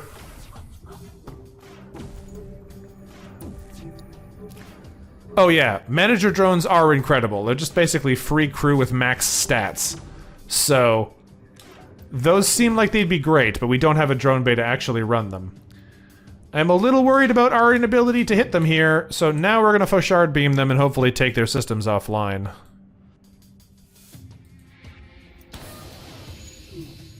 Whoosh! And I think they're free, too. I feel like, for the cost, they're incredibly valuable. Wait a minute! They can't hurt us! I didn't notice this. Because we have one unionable shield and all they have are ion weapons, they can't hurt us. Poor guys. It's gonna take us a while to kill them. But no. Okay, they can hurt us. They can get shots through that will be able to do damage to our team. They just can't, ever actually bring the shield all the way offline because it'll always regenerate that last bubble. Okay, that should kill him. Yep, fantastic. We have 1 left to go, and the rad laser will probably kill him after the Fauchard goes off here. Oh, the Fauchard just kills him. Fighting shells is dangerous, considering how well protected they are, but we've cleared the ship of crew. Their scrap is ours. 2 fuel, drone part, 38 scrap. Alright, well then, 88 scrap we'll hold on to. I think we still have 7 jumps to go, yeah, so we go 1, 2, 3, 4, 5, 6. We'll lose at least 1. I forgot I was supposed to go here first. I messed up the pattern, but whatever, we'll keep moving and we'll figure it out. We could go to the slug store, but I don't think I have enough value to sell. Yeah. If I wanted to buy systems, we can't actually make enough money to get them, so let's not go to the slug store. Let's just keep jumping and see what else is lying out here. This way, at least we have a buffer in case we have to take an extra bit of fleet speed up. You've seen a lot of things in your travels, but you don't think you've ever seen the wastes of half a Mantis fleet lying before a guild megastructure. A massive mechanic arm appears to be collecting the wrecks one by one and moving them towards a small docking bay. Let's investigate further. You pilot towards the structure and enter through a hangar door, where you're greeted by a clansman. Oh God, you aren't here to shut us down, are you? I don't think so. Oh, thank God! So why are you here? Have you come to watch my operation? This here is a pheromone extraction plant. The pheromone business is booming. We want to get a firm grip on it before those free Mantis bastards monopolize the whole thing. Buy some pheromones. Strength-inducing pheromones that are dispersed through the life support system, with their effects persisting even on the enemy ship. Each powered level provides an additional 25% boost to movement and a 6.25% boost to max health. Huh. So you can go real fast with this. 75% speed boost and, like, 19-ish% max health boost? Where'd all the Mantis come from? Oh, well, we bought them from the ghosts. Yeah, that sounds believable. Then where'd the ghosts get this many Mantis ships from? The Mantis store? I didn't know that was a thing. Oh, no, yeah, it's definitely real. I can give you the coordinates if you like. You're lying. Oh, piss off, Federation! You can't judge me! The clansman scurries away and sounds the alarm. Looks like we have to fight. Alright. They've sent another boarding ranger to come. Whoa, he's fast! We're not even on super speed. That guy's just fast. My boarding party is a little, boarding defenses are a little bit weaker now that we don't have another ghost to run around with. We'll let them suffocate for a minute and then send them into support here. Let's start auto-firing the light laser, rad laser combo. Oh, the rad laser doesn't do any damage to the shields. I didn't think about that. It has shield piercing, but it doesn't actually help bust through the system. That is interesting. That makes this a little bit less good for the main reason I wanted to bring them both together. Field trip to the Mantis store is cancelled. Yeah. Movement speed is reduced to 0.6? Why is he so fast? Why is he so fast? It says his movement speed is supposed to be really slow, but he's zipping. We are missing like crazy over here too, which is not great for me. This combo might not work if the rad laser doesn't actually do shield damage. Which I don't think it does. Alright, I may have overestimated our abilities here. Because yeah, I don't think this actually works. No, it doesn't. They probably have the pheromones. Yo, that's a good point. They almost certainly do have the pheromones. I kind of assumed they don't because this system has no medbay, so they wouldn't work. But it's true. The pheromones are almost certainly what's going on there. This is going to waste most of our Fauchard beam, but I need to fire it because otherwise we're never going to do anything here. Ooh, nice timing on that shot. That snuck right through. Love it. Alright, now let's hold off on that again so we can decide where we're sniping. Actually, red laser in the shields is pretty great. Kill those guys off. There's one more crew over here, but they're going to be next. I gotta be careful about the light laser. It is gonna be killing things. And he's dead. Crew of the Klansman ship are dead. We scrapped their hull. 3 fuel, 2 missiles, 38 scrap. All right, you've killed my men. Now what? Are you gonna shut down my facility? Arrest me? Make me do an embarrassing dance? Shut down his facility, arrest him, and make him dance. Amazing. Okay. Or we can do the arrest properly. Listen, all I'm saying is that this is actually a reasonably difficult choice. I kind of feel like what we want to do here is do the arrest properly because it's a blue option and those are usually more interesting. But I don't know what it actually matters. Like, I don't know if it actually makes a big difference. I feel like we probably will do it anyway, though. So if we... Is there any reason we think this would be worse than something else? I guess the only difference here is between arrest him and arrest him properly. So... I don't know if it makes a huge difference. We will try and do the arrest properly and see what it does. Your Zoltan breaks out a pair of handcuffs from somewhere and cuffs the Klansmen one by one. They order the facility shut down, citing various codes, if you hadn't known better, would have assumed were made up, then ushers the Klansmen aboard your ship and confiscated several crates of supplies. When you ask what happens next, your Zoltan shrugs and figures you might as well make use of all this.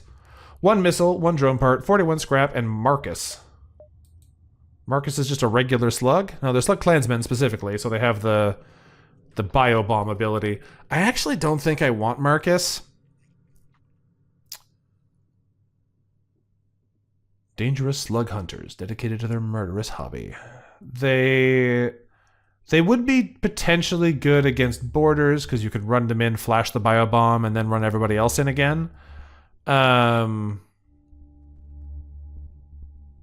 But I don't know if I want them. The 2 Zoltan are good. The healer is really helpful.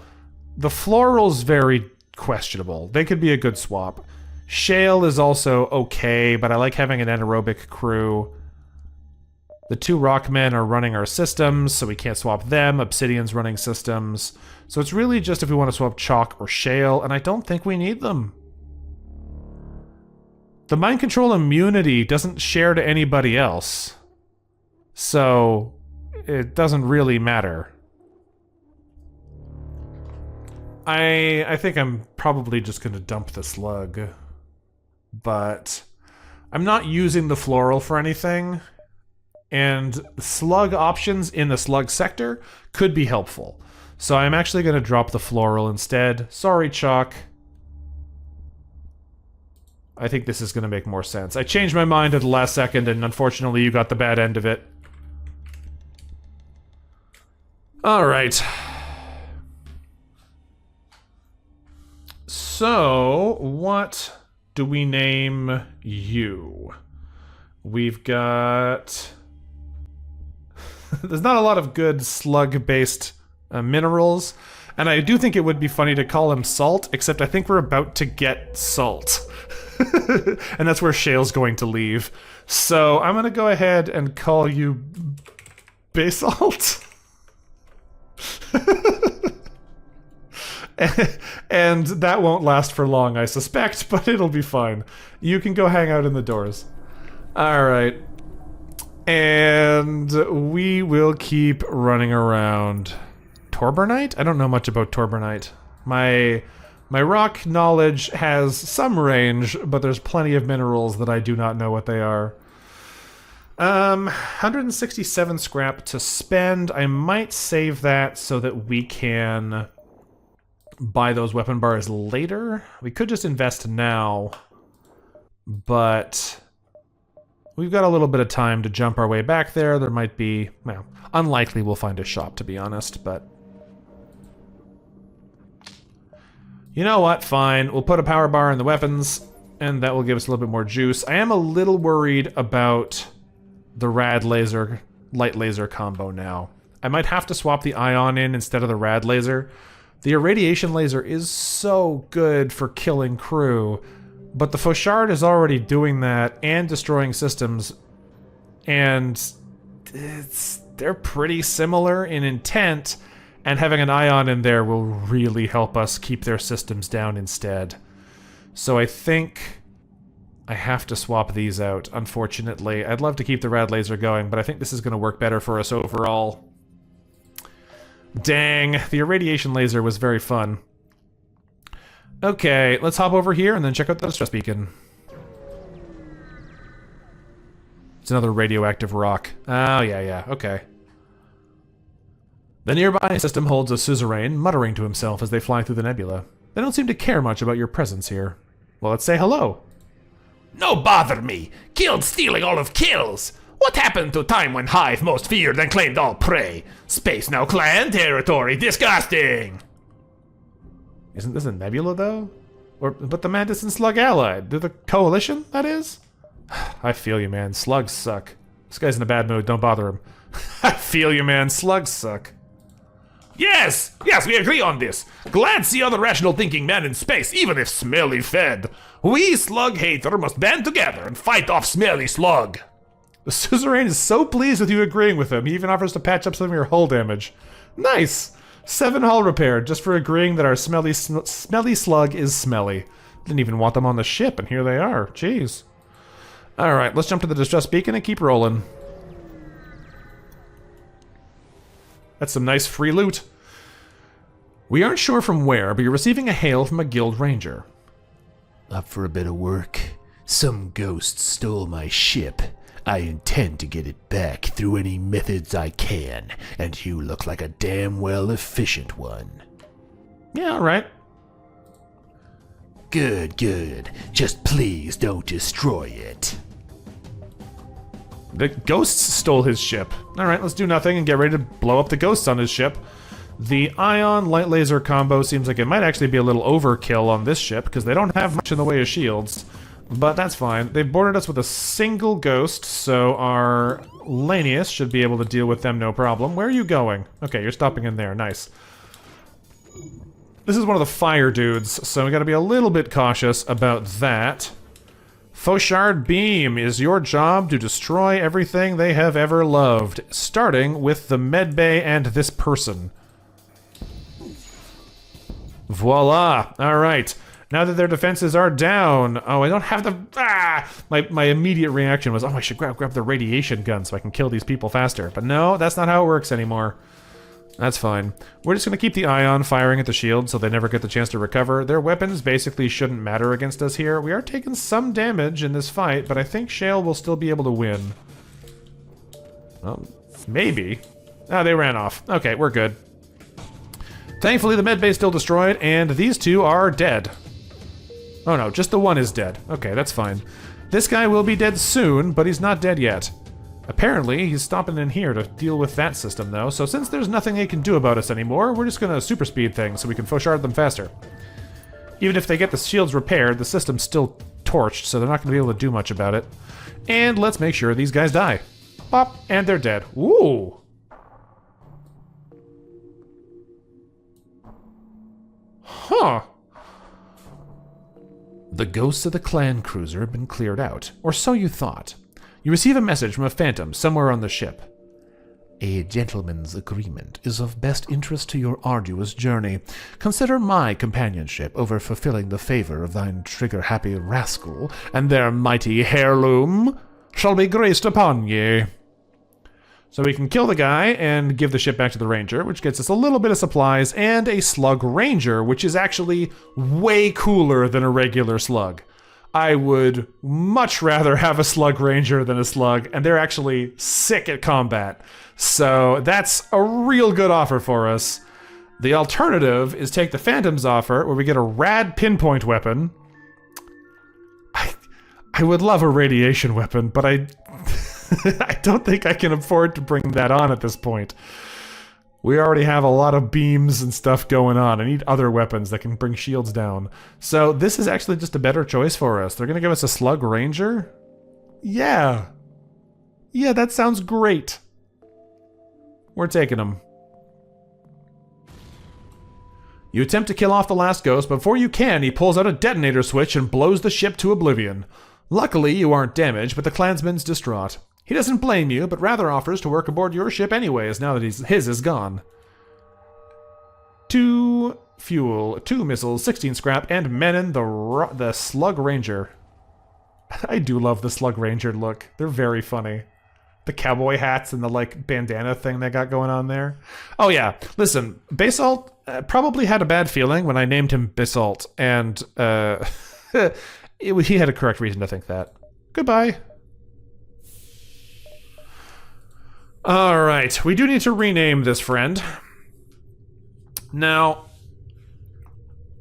Cat's Eye for the Ranger Slug? I mean, maybe. I feel like that's more in the, like, semi-precious stones space than it is in the actually just rocks space.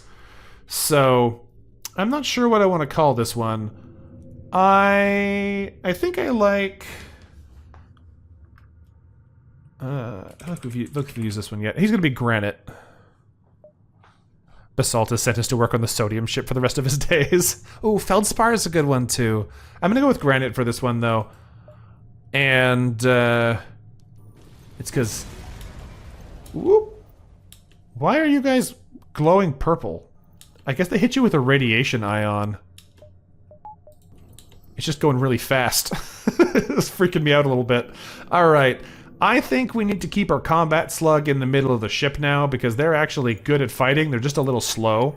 So we don't want them to be off in a corner where they can't get anywhere. Yeah, all the Harthians are named after rocks, and that's Feldspar is definitely a good one for that. But I think I will skip it because this is a murder slug, and I don't feel like any of the Harthians really fit that vibe.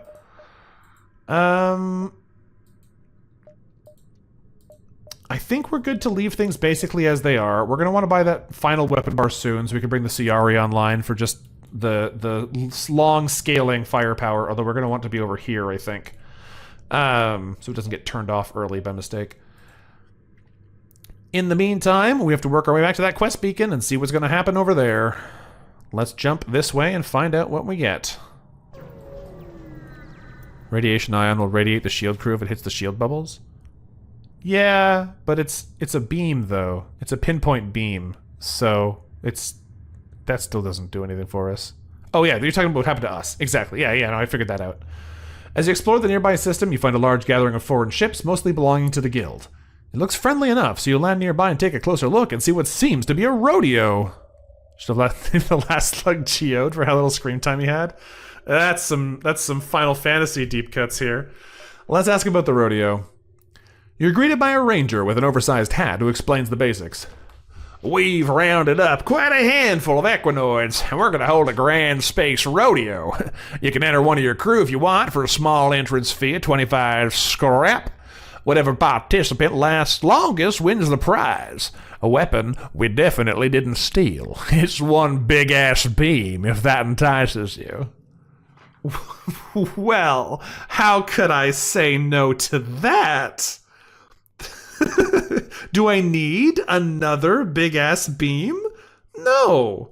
Am I gonna take it? I mean, I'll try. Since we have a ranger, we're actually probably pretty good at the rodeo. I kind of suspect we'll have a decent shot at it here. I don't know for sure how it'll go, but I can spend 25 scrap to find out. So let's enter the rodeo. You hand over some scrap to the clansman, who reassures you by saying, don't worry about your crew neither. We ain't rookies here. We got a whole medical team on standby in case things go south. Granite, I can't send you for this? He'd be perfect. I have to send out a random crew member? Aw. That's not what I wanted. I felt like we had a real shoe-in here with Granite. Well, good luck whoever it is. Your crew steps up to the competitor's chamber among some other aliens. Some clansmen finish up preparing and then usher in the first few contestants. We wish our crew luck and wait for the results. Oh! Our crew mounts the Econoid and clings on for dear life while they're flung around. Somehow they manage to stay on, and by the end of the competition it turns out they're the winner. The slugs bring out the prize. It's a glaive beam. Nice. Also, Miggle, very funny. It's not his first rodeo. Oh no, it is his first rodeo. Excellent. Excellent. Unfortunately, I still don't think we can afford to use this. It's a very fun weapon, but the 4 power requirement on it is so harsh for what we're dealing with right now. It'll be a nice thing to sell, I guess. For now, we're going to the quest beacon, and let's see what this has in store for us, because I have a feeling this might be trouble. Let's get in there.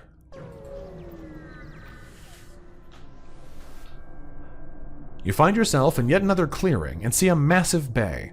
It's very pleasant looking, and you aren't sure where the clansmen could possibly be keeping something as sinister as a dissection center. Until you look towards the sky. Oh yeah, this is a big ship. Wow, that's big. Indeed, the facility is so massive it blocks out nearly all the perceivable sky, yet the market down below bustles with life as if there wasn't just a massive foreboding facility floating above them. Just fly up to the facility, what could go wrong?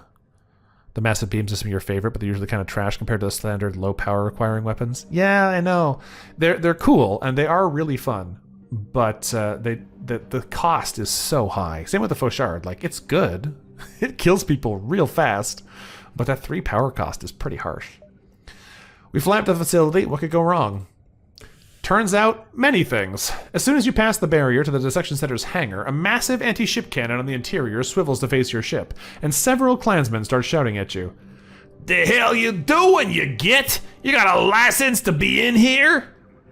We can say yes, no, or of course. Because we have a slug clansman, which presumably will work a little better for us. So let's say we have a license. Your clansman crew flashes a smile and pulls out his membership card. It always pays to have connections in the right places. Or wrong places. You finally made your way to the prison hold labeled Exotic Creature Containment. You shoot a couple of guards on the way, picking up a keycard from one of them, which you use to unlock the Saltman's cell, where you find a massive gray creature leaning against a wall as if waiting for you. I'm gonna take a shot in the dark and say you aren't with the guild, considering that green ooze all over your chest seems like it belongs to someone else. He sticks out his massive hand.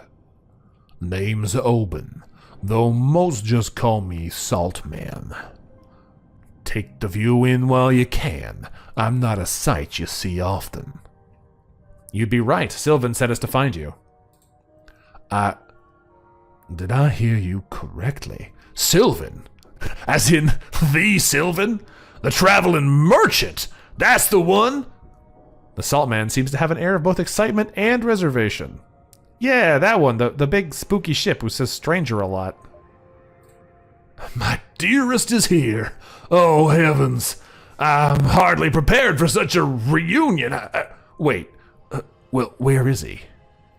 Oh, well, he's not actually here. Of course not. I mean, figures. What's several years fighting side by side, friends, and more, hiding a bunch of lizards and seeing the galaxy. All's well until you want to embark on a quest to find the rest of your species, and suddenly it's time for a breakup. That little slimeball's too much of a coward to leave behind his comfy little life selling weapons to murder hobos, so of course he can't even show his face to me for the last 6 years. Calm down, we have to get you out of here first. Right, fine. Japping to meet my crew. Considering my cowardly ex couldn't be bothered to find me, I doubt he knew I was here, so you must have got my coordinates from somewhere. You inform Oben that you have in fact met his crew. Great. At least I can count on them not to leave me behind. Alright, let's get out of here quick. You broke your way in quite fine, but I doubt the guild's gonna let us waltz out either. Oben follows you through the corridors of the facility where you make your way back to the hangar where your ship is held. You hurry inside and take off from the massive facility and make your way back down to the market. You begin to think you might actually make it out of here without a fight when a Klansman cruiser jumps in out of nowhere. Ah, there you are, you little fecal droppings. Stealing from the guild only ends up in one spot, a shallow grave. Oben joins the crew. We get ready for combat. What do we want to do? We do nothing. Oh, hey, it's Oben. They're the Salt Man. Yes. Okay. Their active ability continuously damages all nearby crew for a moderate duration. Slugs will sustain extra damage. They have 250 health, they're quite slow, they're suffocation resistant, and they decrease the healing speed of all other crew in the room by 33%. Weird. Alright, well, this is kind of worrying. 2 Slug Rangers is a lot of damage. Let's get our Slug Ranger up here to help. Because they're definitely going to be staying in there. Let's see what they've got here. They have a pinpoint beam, 2 flat cannons, and a rocket launcher. I don't love the look of that either. Let's get the auto fire started here.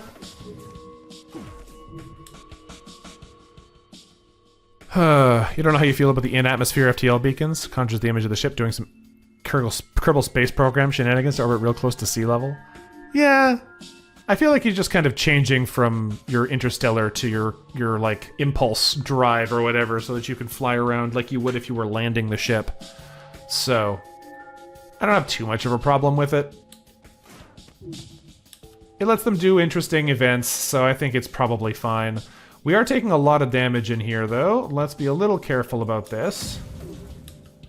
There's a lot of flak coming our way, also. Thankfully, their systems are prone to getting exploded. Did they just teleport people in again? Yeah, they did. We don't have anybody on doors, so I can't really do much damage to them, but they're going to go obliterate our shield Zoltan. That is a problem. Unfortunately, they got it right before the Fauchard was online, because I was going to cook those systems right here. But it looks like that's not going to be how it goes. Missile misses us, so our clone bay is intact. That's good. Fauchard is ready to fire, so we're going to go, instead of going to where I originally intended, keep that going there, Fauchard is going to, I think, destroy these systems, because we do not want people to be able to come back to life on board this ship. There we go. Alright, so they are going to be giving us some real problems over here. Our crew are not very good at fighting in this kind of scenario. Let's get a little bit of backup nearby. Oh, they're leaving. That's weird. He has something useful here, but he also cooks our own crew. His ability does damage to every person, and it's not charged yet anyway. So it is going to be relevant. It just isn't quite relevant yet, I feel. Alright, you stay here, because I don't know where those guys are going. You can keep handling them. The stun bomb, I actually don't know what it's going to do, so let's try it. It's just stun and ion damage, so it will make us unable to dodge briefly, because it's in our helm. But can ion your systems, yeah. I think it's probably still worth it to prevent them from doing anything to us. But I'm a little worried that they're about to fire that missile at us, and I don't really want to get hit with that right now. Well, that's the problem. We have a slug in the room with them, Pizza. That's what I'm saying, right? This is not a great time to use that ability, even if we could, because our slug is in there fighting with him. We're probably going to use it on these two. Let's not auto-fire the Fauchard again, because we want to try and aim it a little bit better. Hopefully they try and get some of these people out of here soon when the teleporter comes offline in a minute. But they do look like they're bringing everyone over here, which is actually pretty nice for me, I think. That guy just died easy, so that's nice. Let's swap you two. Alright, I think it's time for...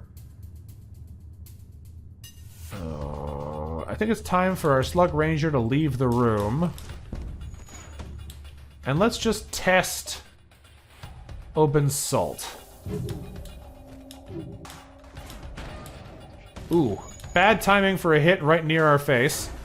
And a bomb goes off in our clone bay. That's fine. You can go fix that. That's fine. These guys are dying, but they could die faster. Another person boarded us. That is annoying. I'm trying to kill you guys. You don't seem to appreciate this. Okay, let's Fauchard beam really quickly through the oxygen and the slug here and the weapons. Good. Surprisingly, didn't really do anything to the system, which is a bit of a pain in the butt. But these guys are dying. Alright. I'm a little worried about where this guy's going. What? Why are you invisible? Weird. Okay, his ability looks like it's on cooldown now. We're gonna need to deal with this remaining slug border.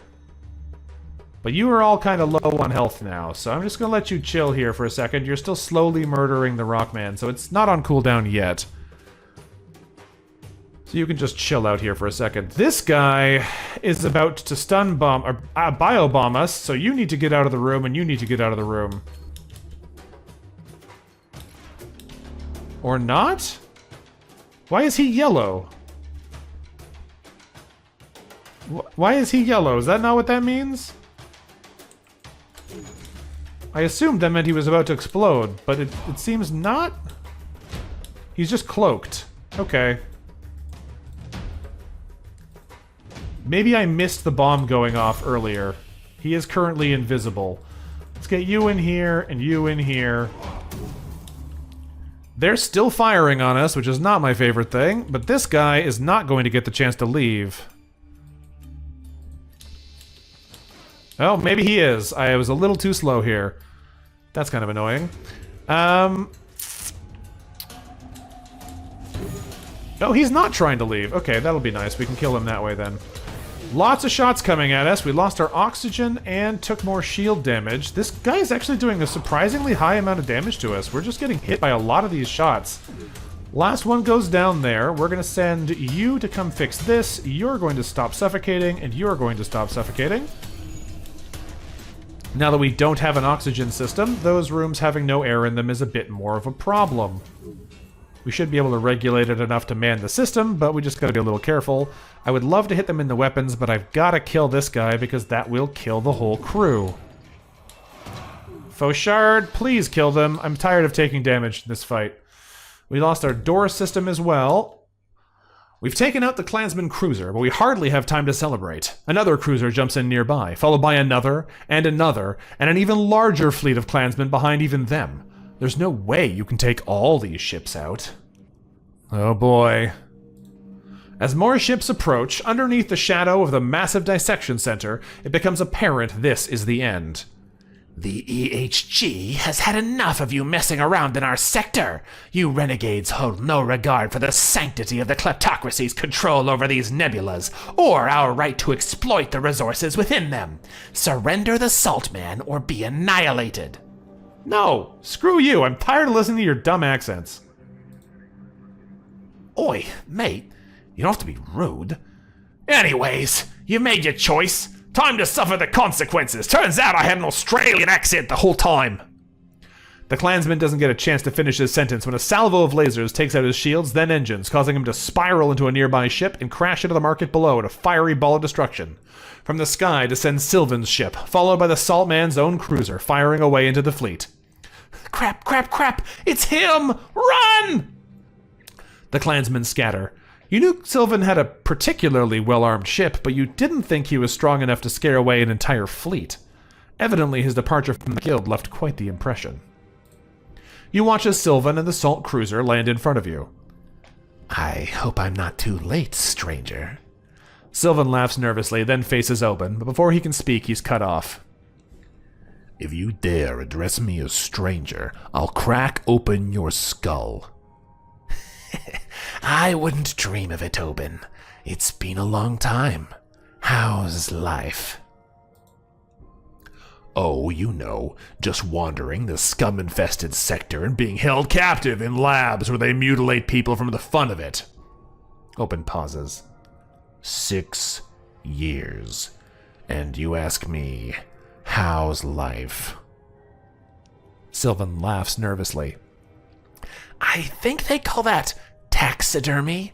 I did always find it distasteful. Sylvan pauses. I'm sorry, Oben, for leaving.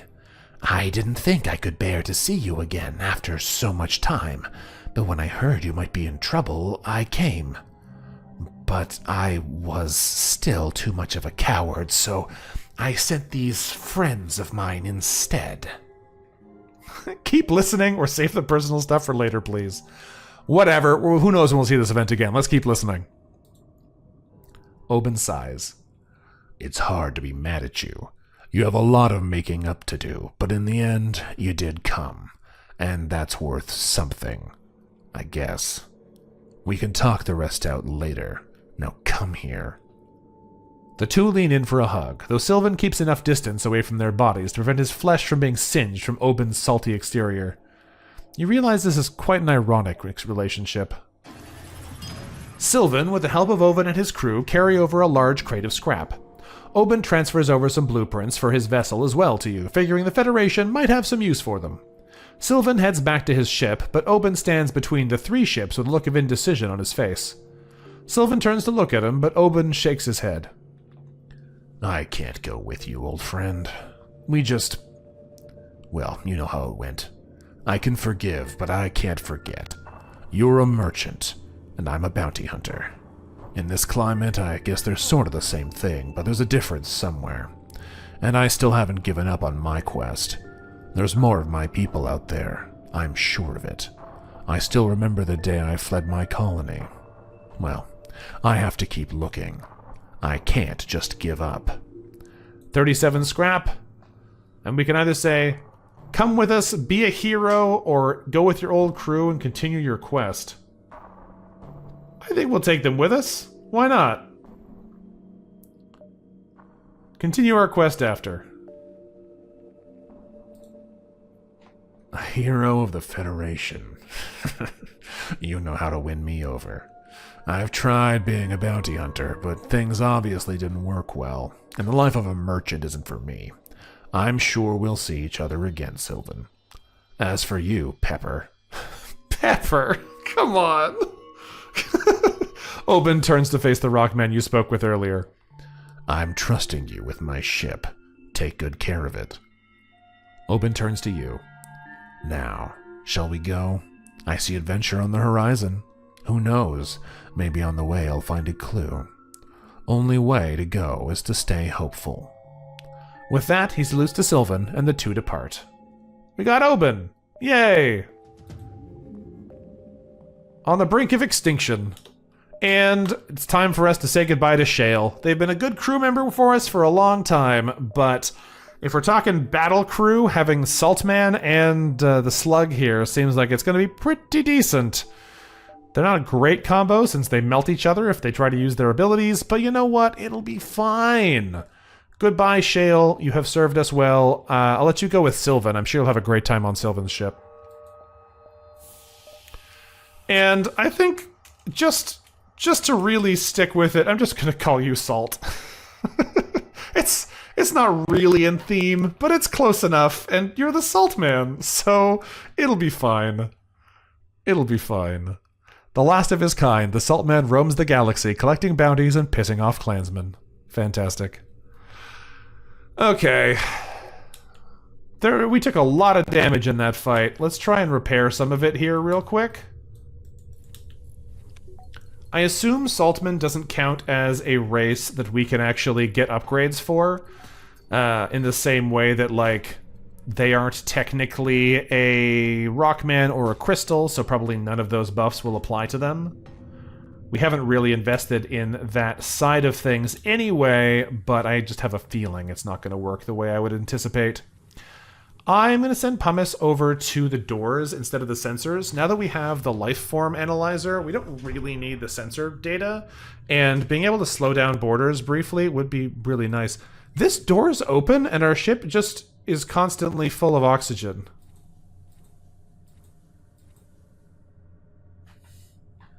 Does this door not go outside?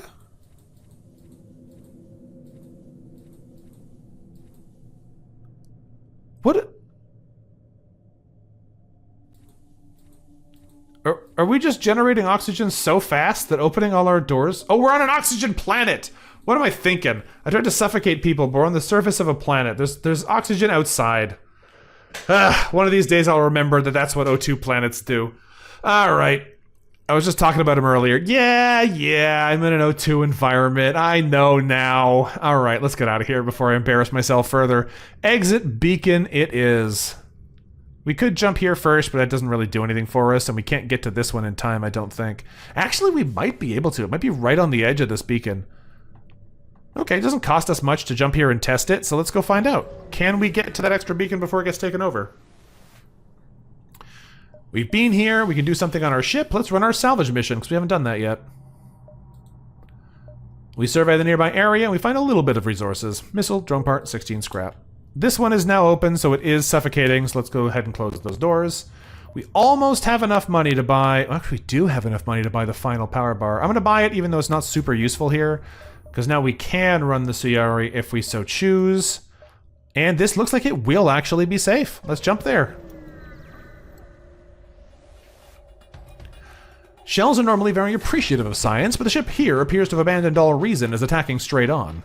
The guild probably has something to do with its rash behavior, but it's too late to diagnose it now. Alright, well, what do they got? They got a big-looking laser and a little-looking laser. Let's go ahead and start firing on them then, because we're going to need to bring that down. It's a good placement, though. We can hit all of their core systems with one Fauchard beam, so that will be handy. We missed with the Ion, which is awful luck, but the Fauchard does not care. It just kills everyone. Alright, Fauchard off the autofire, and keep firing. This thing will be about to shoot us, so let's be prepared for that in a moment. Yeah. Odds are they won't hit us with anything, though. I don't like how he's standing in this corner fixing that hole, because I can't hit all three of them now. Let's go ahead and Fauchard these two. There we go, 2 less shells to worry about. We're gonna turn the light laser off so we don't accidentally kill the ship when we're trying to crew kill it, and the Fauchard should be able to take them out shortly.